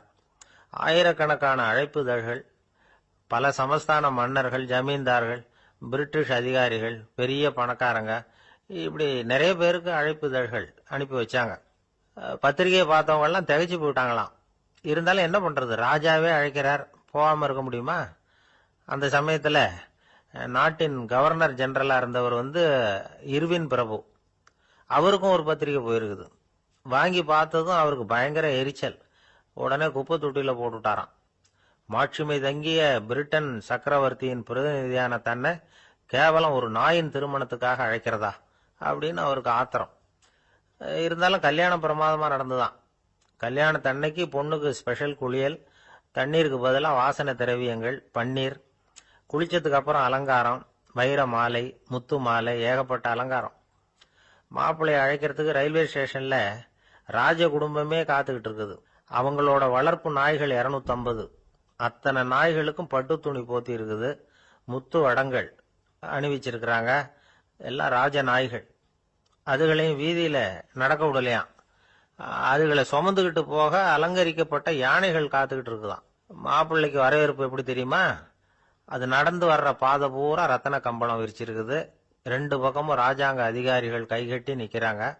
அரசு படை வீரர்கள் அணிவகுப்பு மரியாதை செலுத்துறாங்க. அந்த நாய் ராஜ மரியாதையோட நடந்து வருது. நகையெல்லாம் போட்டுக்கிட்டு வருது. திருமண மண்டபத்துக்கு சேருது. அங்க கல்யாணம் அமோகமா நடக்குது. இந்த திருமணத்தை முன்னிட்டு அந்த ஜூனாகட் சமஸ்தானத்துக்கு 3 நாள் விடுமுறை வேற. கல்யாணத்துக்கு வந்திருந்தவங்களுக்கெல்லாம் ஏக தடபுடலா விருந்து, நாட்டியம் எல்லாம் பிரமாதமா நடந்துதான். இந்த கல்யாணத்துல கலந்துக்க வந்திருந்த மற்ற சமஸ்தானத்து மன்னர்கள், திவான்கள், அரச குடும்பத்தினர், இப்படி அவங்க 700 பேராம். அவங்க வந்து போறதுக்காக விசேஷ ரயில்கள்லாம் வேற விட்டுருக்காங்க. கல்யாணம் முடிஞ்சதும் அந்த நாய் தம்பதிகளோட பெரிய பெரிய மன்னர்கள்லாம் ஒன்னா உட்காந்து சாப்பிட்டாங்களாம். ஏர் கண்டிஷன் அறையில அந்த தம்பதிகள் கொஞ்ச காலம் வாழ்ந்திருக்கிறாங்க. கொஞ்ச நாள்ல மாப்பிள்ளைக்கு மரியாதை குறைய ஆரம்பிச்சுட்டுது. வெளியில துரத்தி விட்டாங்களாம். அந்த பெண் நாய் மட்டும் ராஜ போகங்களை அனுபவிச்சு வந்துதான். இந்த கல்யாணத்தை பார்த்துட்டு தொடர்ந்து மற்ற சமஸ்தானத்து மன்னர்களும் நாய் திருமணங்கள் நடத்த ஆரம்பிச்சுட்டாங்களாம். இது உண்மையில நடந்திருக்குது. இப்படி அது இருக்கட்டும். இப்ப நம்ம கதைக்கு வருவோம். ஒரு ராஜாவுக்கு ரொம்ப நாள் கழிச்சு ஒரு குழந்தை பிறந்துதான். அரண்மனை ஜோசியரை கூப்பிட்டு இருக்கார் ராஜா. ஜோசியரே, என் மகன் வருங்காலத்துல சிறந்த வாழ் வீரனா வரணும்னு ஆசைப்படுறேன். வருவானாங்கிறத கொஞ்சம் பார்த்து சொல்லுங்களேன் அப்படின்னாராம். ஜோசியர் சொன்னார், மன்னா, உங்க புள்ள வாழ் வீரனா வர்றது கஷ்டம். ஆனா அவரும் உங்களை மாதிரியே நாய்க்குட்டிகள் பேர்ல பிரியமா இருப்பார். அதுகளுக்கு கல்யாணமும் பண்ணி வைப்பார் அப்படின்னாராம். அது எப்படி கண்டுபிடிச்சிங்க அப்படின்னு கேட்டிருக்கார் ராஜா. அரசே, உங்க பிள்ளைக்கு வாழ் மேல உள்ள பிரியத்தை காட்டிலும் நாய் மேல உள்ள பிரியம் அதிகம்ங்கிறதுக்கான அறிகுறி இப்பவே தெரியுது. நல்லா கவனிச்சு பாருங்க. அவரு வாழ்ன்னு கத்துறாரு அப்படின்னாரு. கவனிச்சு பார்த்துட்டு அப்படி எனக்கு காதுல விழலையே அப்படின்னாராம் மன்னர். அதனாலதான் சொன்னேன், அவர் கத்துறது வாழ்ன்னு கத்தல, வள்ளுன்னு கத்திக்கிட்டு இருக்கார். அதனாலதான் அப்படி சொன்னேன் அப்படின்னாராம் அரண்மனை ஜோசியர். இருட்ட கண்டா பயம் உண்டாவதே, அது ஏன்? இப்படி ஒரு கேள்வியை ஒரு பெரியவர்கிட்ட கேட்டாங்க. அதுக்கு அவர் பதில் சொல்றார், மனிதனுடைய ஆதிகால வாழ்க்கையில தொற்றிக்கொண்ட பயம் இது வேரூன்றி இருக்குது, இன்னமும் போகல. 50,000 வருஷங்களுக்கு முன்னாடி மனுஷன் குகைகள்ல வாழ்ந்தான். பகல்ல பயம் இருக்காது. ராத்திரியில மிருகங்கள் தாக்கும், கொல்லும், நிம்மதியா தூங்க கூட முடியாது. அதனால இந்த மனுஷனுக்கு இரவுன்னா மரணம், பயம் அப்படின்னு பழகி போச்சு. மனிதர்களுடைய எல்லா மனசையும் சேர்த்து மொத்தமா ஒரு மனசு உண்டு. மனிதர்களுடைய நினைவு இந்த மொத்த மனசுல பதிஞ்சிருக்கு, பரவுது. இந்த மொத்த மனசுல இருட்டு பற்றிய பயம் பதிந்து நீடிக்குது அப்படிங்கிறார் அவர். இந்த காலத்துல இரவை பகலாக்கிறதுக்கு எவ்வளவு விளக்குகள்லாம் வந்தாச்சு. ராத்திரியிலேயும் மிருகங்கள் தாக்குங்கிற நிலைமை இல்ல. பாதுகாப்பான வீடுகள், விலங்குகளும் விலகி போயிட்டு விலங்குகள்லாம் விலகி போயிட்டு வீடுகளும் பாதுகாப்பா இருக்குது. சரி, இருந்தாலும் அந்த பழங்கால பயம் வந்து இருட்டு பயம் இன்னமும் மனுஷனை விட்டு போகல. இன்னொரு விஷயம் என்னன்னா, இருட்டில இருந்து வெளிச்சத்துக்கு வராத மனிதர்கள் இன்னைக்கு அதிகம். ஒரு ஆளு ஆத்துக்கு மீன் பிடிக்கிறதுக்காக போனான், இன்னும் விடியல, அதுக்குள்ள வலையை எடுத்துட்டு கிளம்பி போயிட்டான். வெளிச்சம் வர்றதுக்கு முன்னாடியே போய் சேர்ந்துட்டான். விடியற வரைக்கும் என்ன பண்றது, சும்மா கரையிலேயே உட்காந்து காலாட்டிட்டு இருக்கிறான். காலில் ஏதோ ஒரு சின்ன மூட்டை தட்டுப்பட்டது. இருட்டுல அது என்னன்னு சரியா தெரியல. மூட்டைக்குள்ள சின்ன சின்ன கல்லா நிறைஞ்சி இருக்குது.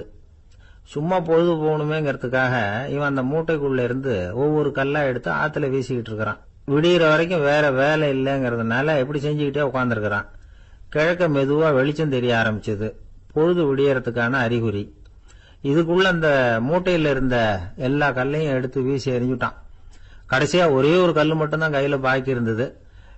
வெளிச்சம் வந்ததும் அந்த கல்லை பார்த்தான், அப்படியே திகைச்சு போயிட்டான். அடடா, இது வரைக்கும் தெரியாம தப்பு பண்ணிட்டோமே அப்படின்னு நினைச்சான். ஏன் தெரியுமா, அவன் கையில இருந்தது வெறும் கல் இல்ல, விலை வசந்த ரத்தன கல். அது இருட்டுல என்னன்னு புரியாததுனால மூட்டையில இருந்த எல்லா ரத்தன கல்லையும் ஆத்துல வீசி எறிஞ்சிருக்கிறான். இப்போ அவனுக்கு அழுகையே வந்துரும் போல இருந்தது.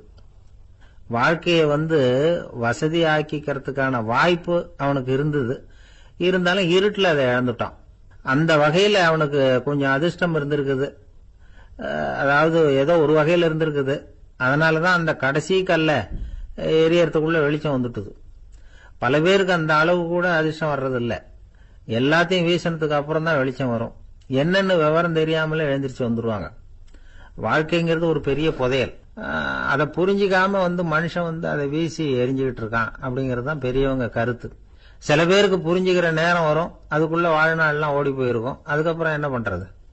நம்மால ஒருத்தன் கையில ஒரு சின்ன பையோட வந்துகிட்டு இருந்தான். பைய உள்ள ஏகப்பட்ட நகைகள், ரத்தன கல் எல்லாம் இருக்கு. வந்துகிட்டு இருந்தவன் திடீர்னு அந்த பைய அப்படியே ஒரு குளத்துல வீசி எறிஞ்சுட்டான். மகான்கள் தான் இப்படி பற்று இல்லாம இருப்பாங்க. என்னங்க இது, விலை மதிப்புள்ள அந்த பைய இப்படி குளத்துல வீசி எறிஞ்சுட்டீங்களே, இதுக்கு என்ன அர்த்தம் அப்படின்னு கேட்டார் அவன் கூட வந்தவர். அவன் மெதுவா இவர் காதோட காதா சொல்றான், ஒரு போலீஸ்காரர் பின்னாடி வந்துகிட்டு இருக்கிறார், அவர் போனதுக்கு அப்புறம் இதை எடுத்துக்குவேன் அப்படிங்கிறான். அமெரிக்க ஜனாதிபதி ஆப்ரஹாம் லிங்கன் ஒரு நாள் தன்னோட கோச்சு வண்டியில தலைநகரான வாஷிங்டனுக்கு போயிட்டு இருக்கிறார். கோச்சு வண்டி ஒரு சாலையில போயிட்டு இருக்கு. அந்த சாலைக்கு ஒரு பக்கத்துல பயங்கரமான சதுப்பு நிலம். சதுப்பு நிலம்னா அது புதைகுழி, புதை மணல்ங்கிறோம்ல, அது மாதிரி. அந்த சதுப்பு நிலத்துல யாராவது மாட்டிக்கிட்டா அவ்வளவுதான், ஆளை கொஞ்சம் கொஞ்சமா உள்ள அமுக்கிவிடும். தப்பிச்சு கரையேறது கஷ்டம். அப்படிப்பட்ட நிலம் அது. ஆப்ரஹாம் லிங்கன் ஏதோ ஒரு முக்கியமான அரசாங்க வேலையா போயிட்டு திரும்பி வந்துகிட்டு இருக்கிறார். அதனால அந்த சமயத்துல அவர் விலை வசந்த ஆடைகளை அணிஞ்சிருக்கிறார். அப்படி அவர் அந்த கோச்சு வண்டியில வந்துகிட்டு இருக்கிறாரு. அந்த சமயத்துல ஒரு காட்சி அவர் கண்ணுல பட்டுட்டுது. என்ன தெரியுமா, ரோட்டுக்கு பக்கத்துல இருந்த சதுப்பு நிலத்துல ஒரு இளம் பன்றி குட்டி சிக்கிக்கிட்டு தவிச்சுக்கிட்டு இருக்குது. பரிதாபமா கத்திக்கிட்டு இருக்குது. அதை பார்த்தார் லிங்கன். அவருக்கு என்ன மாதிரி ஆயிட்டுது. உடனே வண்டியை நிறுத்த சொன்னார். கீழே இறங்கினார். தன்னோட விலை வசந்த ஆடைகளை பத்தி லட்சியம் பண்ணவே இல்லை. தனக்கே ஆபத்து வரலாம்ங்கிறத பத்தியும் கவலைப்படல.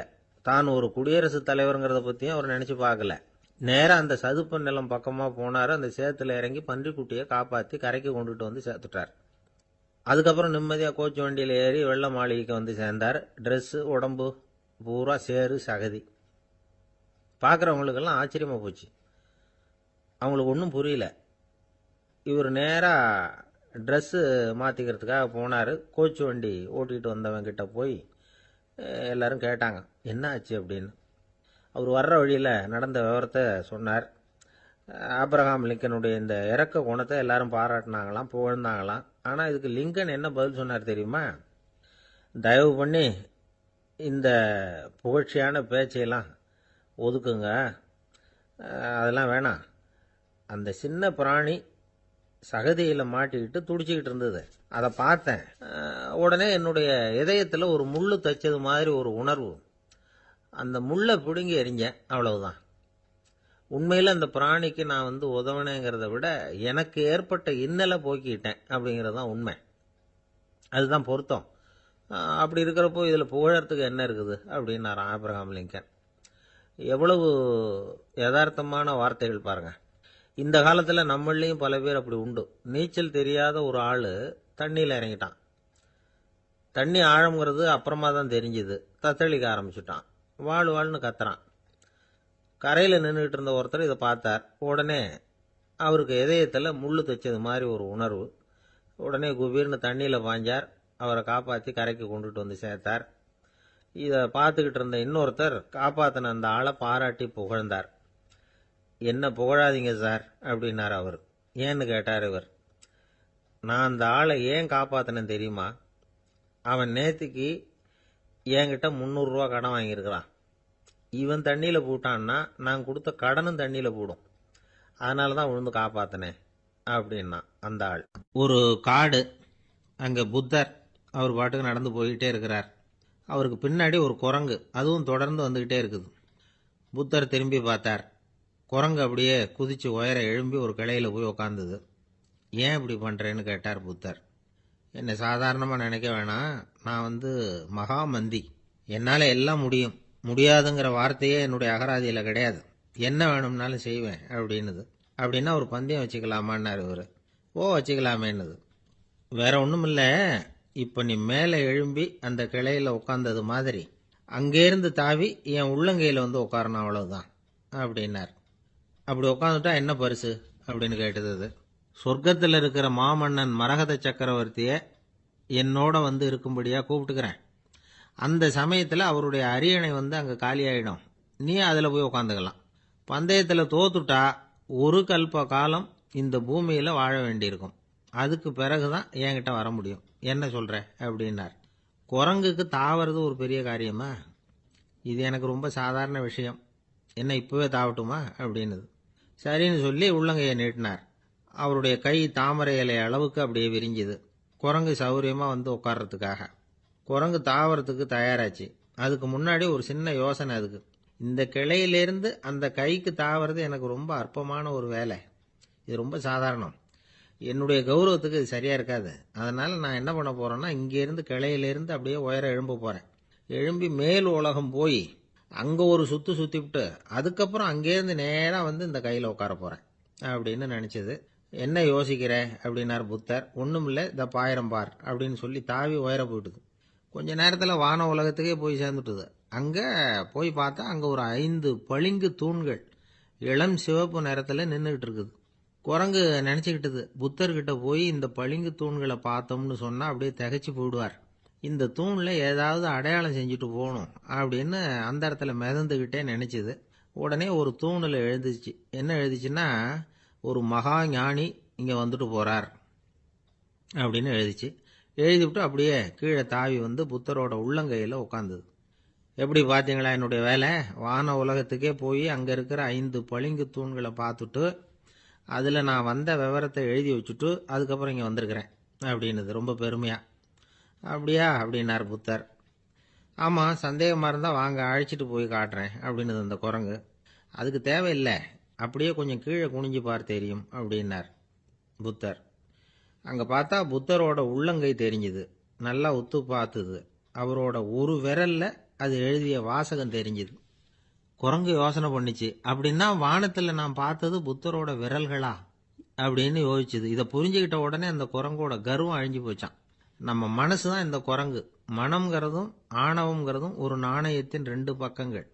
மனம் உள்ளவரை ஆணவமும் இருக்கும். மனம் அழிஞ்சாதான் ஆணவம் அழியும். மனம் அழிய வேண்டும் அப்படின்னு பெரியவங்க சொல்றது இந்த அர்த்தத்தில் தான். நம்ம ஆளுங்க சவால் விடுறதெல்லாம் வேற மாதிரி. ஒருத்தன் ஒரு வாய்க்காலை தாண்டுறேன்னு பந்தயம் கட்டி தாண்ட முடியாமல் வாய்க்காலில் விழுந்து காலை உடச்சிக்கிட்டு கட்டு போட்டுக்கிட்டு வந்தான். ஏண்டா அப்படின்னு கேட்டாங்க. நான் பந்தயம் கட்டின நேரம் சரியில்லை அப்படின்னா. எப்படிறான்னு கேட்டிருக்காங்க. வாய்க்காலில் தண்ணி இருக்கிற நேரமாக பார்த்து பந்தயம் கட்டியிருக்கணும் அப்படின்னானா. அந்த ஆள் என்னை கண்ணா புண்ணான்னு திட்டிவிட்டான் சார், அதை நினச்சா எனக்கு ரொம்ப வருத்தமாக இருக்குது அப்படின்னு சொல்லி கவலைப்பட்டார் ஒருத்தர். இதில் கவலைப்படுறதுக்கு என்ன இருக்குது அப்படின்னார் ஒரு பெரியவர். அவர் ஒரு மகான். என்ன சார் இப்படி சொல்கிறீங்க, ஒருத்தர் நம்ம பார்த்து திட்டுனா வருத்தமாக இருக்காதா அப்படின்னார். அது எப்படி வருத்தமாக இருக்கும், திட்டுறதுங்கிறது என்ன, அது வெறும் சத்தம் தானே அப்படின்னார் அந்த பெரியவர். நம்ம ஆளுக்கு தலையை பிச்சுக்கலாம் போல இருந்தது. இருக்காது அப்படின்னா நமக்கே அப்படி தானே தோணுது. அந்த பெரியவர் சொல்கிறது ரொம்ப பெரிய விஷயம். அதை நாம் புரிஞ்சிக்க முயற்சி பண்ணலாம்னா நடைமுறை வாழ்க்கைக்கு அது ஒத்து வர்றது மாதிரி தெரிய மாட்டேங்குது. இருந்தாலும் அந்த பெரியவர் அதுக்கு என்னதான் விளக்கம் கொடுக்குறாருன்னு பார்ப்போமே. ஒரு ரயில் போயிட்டு இருக்கு. அதில் ஒரு சாது போயிட்டு இருக்கார். அந்த ரயில் அவர் ஹரித்வாரம் போயிட்டு இருக்கார். அவர் ரயிலில் ஏகப்பட்ட கூட்டம். நம்ம ஊர் ரயில் கேட்க வேணும். டிக்கெட் வாங்கிட்டு கொஞ்சம் பேர், வாங்காத கொஞ்சம் பேர். அது என்னத்துக்கு அனாவசியமாக டிக்கெட் அப்படிங்கிற நினப்பில் பாதி பேர். இந்த கூட்டத்துக்கு மத்தியில் அந்த சாதுவும் போயிட்டு இருக்கிறார். உட்கார்றதுக்காக இருந்த இடத்துல ஒரு ஆள் படுத்திருக்கிறான். கொஞ்சம் முரட்டு ஆசாமி. அவன் கால் பக்கத்தில் கொஞ்சோண்டு இடம் பாக்கி இருந்தது. அந்த இடத்துல இந்த சாது உட்காந்துருந்தார். மெதுவாக உட்காந்துக்கிட்டார் போய். ஆனால் அந்த ஆள் ராத்திரி பூரா இவரை காலால் உதச்சிக்கிட்டே இருக்கிறான். அது இவருக்கு ரொம்ப அவமானமாக பட்டுது. அதனால் துக்கம் ஏற்பட்டுது. இருந்தாலும் அதை ஒரு மாதிரியாக சகிச்சுக்கிட்டே இவர் வந்து சேர்ந்தார். பொழுது விடிஞ்சது. அந்த சாது ஹரித்வார் வந்து சேர்ந்தார். அங்கே ஒரு பெரிய ஞானியை சந்திச்சார். ராத்திரி ரயிலில் அந்த ஆள் உதைச்சதையும் அதனால் தனக்கு ஏற்பட்ட துக்கத்தையும் இந்த சாது அந்த ஞானிகிட்ட சொன்னார். சொல்லிவிட்டு, ஏன் சுவாமி, எனக்கு துக்கம் ஏற்பட்டதே அது தப்பா அப்படின்னு கேட்டார். தவறுதான்னார் அந்த ஞானி. உனக்கு இன்னமும் தேக அபிமானம் போகலைங்கிறது தான் அது காட்டுது. அஷ்டாவக்கிரர் என்ன சொல்றார் தெரியுமா? உண்மையான ஞானி யாராவது தன்னை வந்தனை செய்தால் அதற்காக சந்தோஷப்பட மாட்டார், யாராவது நிந்தனை செய்தால் அதற்காக வருத்தப்பட மாட்டார் அப்படின்னு சொல்றார். நிந்தனைங்கிறது ஒரு ஒலி தான். தேகாபிமானம் இருக்கிற வரைக்கும் இந்த ஒலி நம்மளை வேதனைப்படுத்தும். நான் தேகம் இல்லை, ஆத்மா அப்படிங்கிற நினைவு இருந்தா இந்த ஒலி நம்மளை பாதிக்காது. மனு என்ன சொல்றார் தெரியுமா? ஒரு சாதகன் பாராட்டுதலை விஷம்னு நினைச்சு பயப்படணும், அவமானத்தை அமிர்தம்னு நினைச்சு சந்தோஷப்படணுங்கிறார். அவமானப்பட்டா கவலைப்படாமல் எப்படி இருக்க முடியும் அப்படின்னு தான் நமக்கு தோணும். அதனால தான் நம்மளில் யாரும் இதுக்கு உதாரணமாக யாரையும் காட்ட முடியல. புத்தரையும் கபீரையும் உதாரணமாக காட்டுறாங்க. அவங்களுக்கெல்லாம் அவமானம் ஏற்பட்டப்போ கவலையே படலையாம். புத்தரை அவமானப்படுத்தணுங்கிறதுக்காக கௌசாம்பி ராணி ஒரு இளம் பெண்ணை கொலை பண்ணி சடலத்தை புத்தர் குடிசைக்கு முன்னாடி போட சொன்னார். போட்டாங்க. புத்தர் தான் அந்த பொண்ணை கெடுத்து கொலை பண்ணிவிட்டாருன்னு எல்லாரும் நினைச்சாங்க. ஆனால் புத்தர் இதை பற்றி கவலையே படலை. அப்புறமா உண்மை தெரிஞ்சதும் புத்தர் புகழ் இன்னும் அதிகமாயிட்டுது. ஒரு பெரிய சபையில் ஒரு மோசமான பொண்ணு நுழைஞ்சி தனக்கும் கபீருக்கும் சம்பந்தம் உண்டுன்னு சொன்னா. கபீர் கவலைப்படலை. அவங்க மாதிரியெல்லாம் நாமளும் இருக்க கற்றுக்கணும். நிந்தனை, அபகீர்த்தி, அவமானம் எல்லாம் ஆண்டவன் கொடுக்குற பிரசாதம்னு நினைக்கணும் அப்படின்னு சொல்றார் அந்த ஞானி. இதை கேட்ட இந்த காலத்து ஆசாமி ஒருத்தர், நான் கூட அப்படிதான் சார், யாராவது அவமானப்படுத்தினா கவலைப்பட மாட்டேன். நேற்று கூட ஒருத்தர் என்ன பலார்னு அரைஞ்சுட்டார், நான் கொஞ்சம் கூட கவலைப்படலை, பேசாமல் வந்துட்டேன்னார். ஏன் அப்படி வந்துட்டீங்க அப்படின்னு. அவர் அரைஞ்சதுலேயும் ஒரு அர்த்தம் இருந்தது, அதனால தான் அப்படி வந்துட்டேன்னார். ஏன் அரைஞ்சாருன்னு கேட்டேன். 10 வருஷத்துக்கு முன்னாடி 15 ரூபா அவர்கிட்ட கடன் வாங்கினேன். அதை கேட்டு கேட்டு பார்த்துட்டு கடைசியாக தான் அரைஞ்சார் அப்படின்னார்.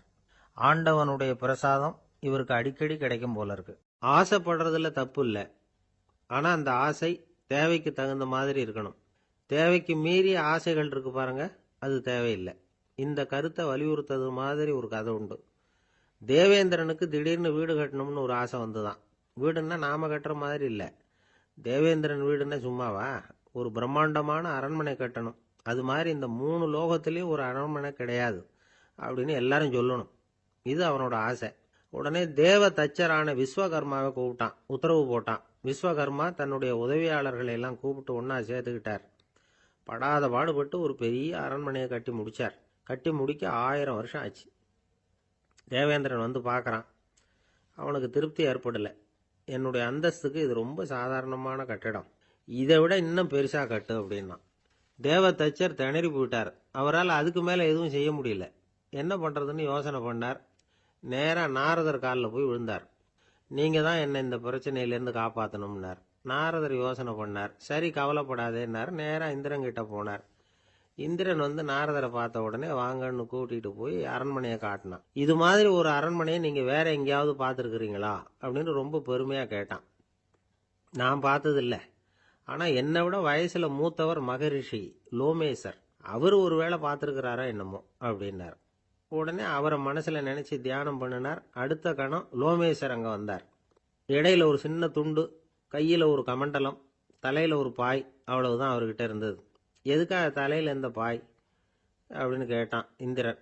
என்ன மாதிரி அற்ப ஆயுள் உள்ள ஒரு ஜீவன் தனியா வீடு கட்டிக்கிட்டு திண்டாடணுமா? இந்த பாய் தான் ஒரு வீடு மாதிரி எனக்கு நிழல் கொடுக்குது அப்படின்னார் அவர். என்னது, உங்களுக்கு அவ்வளவு கொஞ்சமான ஆயுளா அப்படின்னு ஆச்சரியத்தோட கேட்டான் இந்திரன். ஆமா, இதை பாரு, என்னுடைய மார்பில் ஒரு பொற்காசு அளவுக்கு ரோமம் உதிர்ந்துட்டுது. எப்போ என் உடம்புல உள்ள எல்லா ரோமமும் உதிர்ந்துருமோ அப்போ என்னுடைய ஆயுள் முடியும் அப்படின்னார். எப்போ அந்த ரோமங்கள் பூரா உதிரும்னு கேட்டான் இவன். ஒரு பிரம்மா மறைஞ்சதும் ஒரு ரோமம் உதிரும். என் உடம்புல உள்ள ரோமங்களின் எண்ணிக்கை எவ்வளவோ அவ்வளவு பிரம்மாக்கள் தோன்றி அவங்க ஆயுள் முடியும் பொழுது என் உடம்புல உள்ள ரோமங்கள் பூரா உதிரும் அப்படின்னார். அப்படின்னா ஒரு பிரம்மாவோட ஆயுள் எவ்வளவு காலம்னு கேட்டான். ஒரு பிரம்மாவுக்கு 100 தேவ வருஷம். ஒவ்வொரு தேவ வருஷத்துக்கும் 365 தேவ நாள். ஒவ்வொரு தேவ நாள்லையும் ஒன்ன மாதிரி 14 இந்திரர்கள் தோன்றி மறைகிறாங்க அப்படின்னு மகரிஷி லோமேசர் சொல்றார். இதை கேட்டதும் இந்திரன் ஆடி போயிட்டான். அவ்வளவு ஆயுள் உள்ள இவரே அற்ப ஆயுள்னு சொல்றார். நான் என்னுடைய ஆயுளை பெருசா நினைச்சுக்கிட்டு பிரம்மாண்டமான அரண்மனை கட்டணும்னு ஆசைப்படுறேனே அப்படின்னு நினைச்சான்.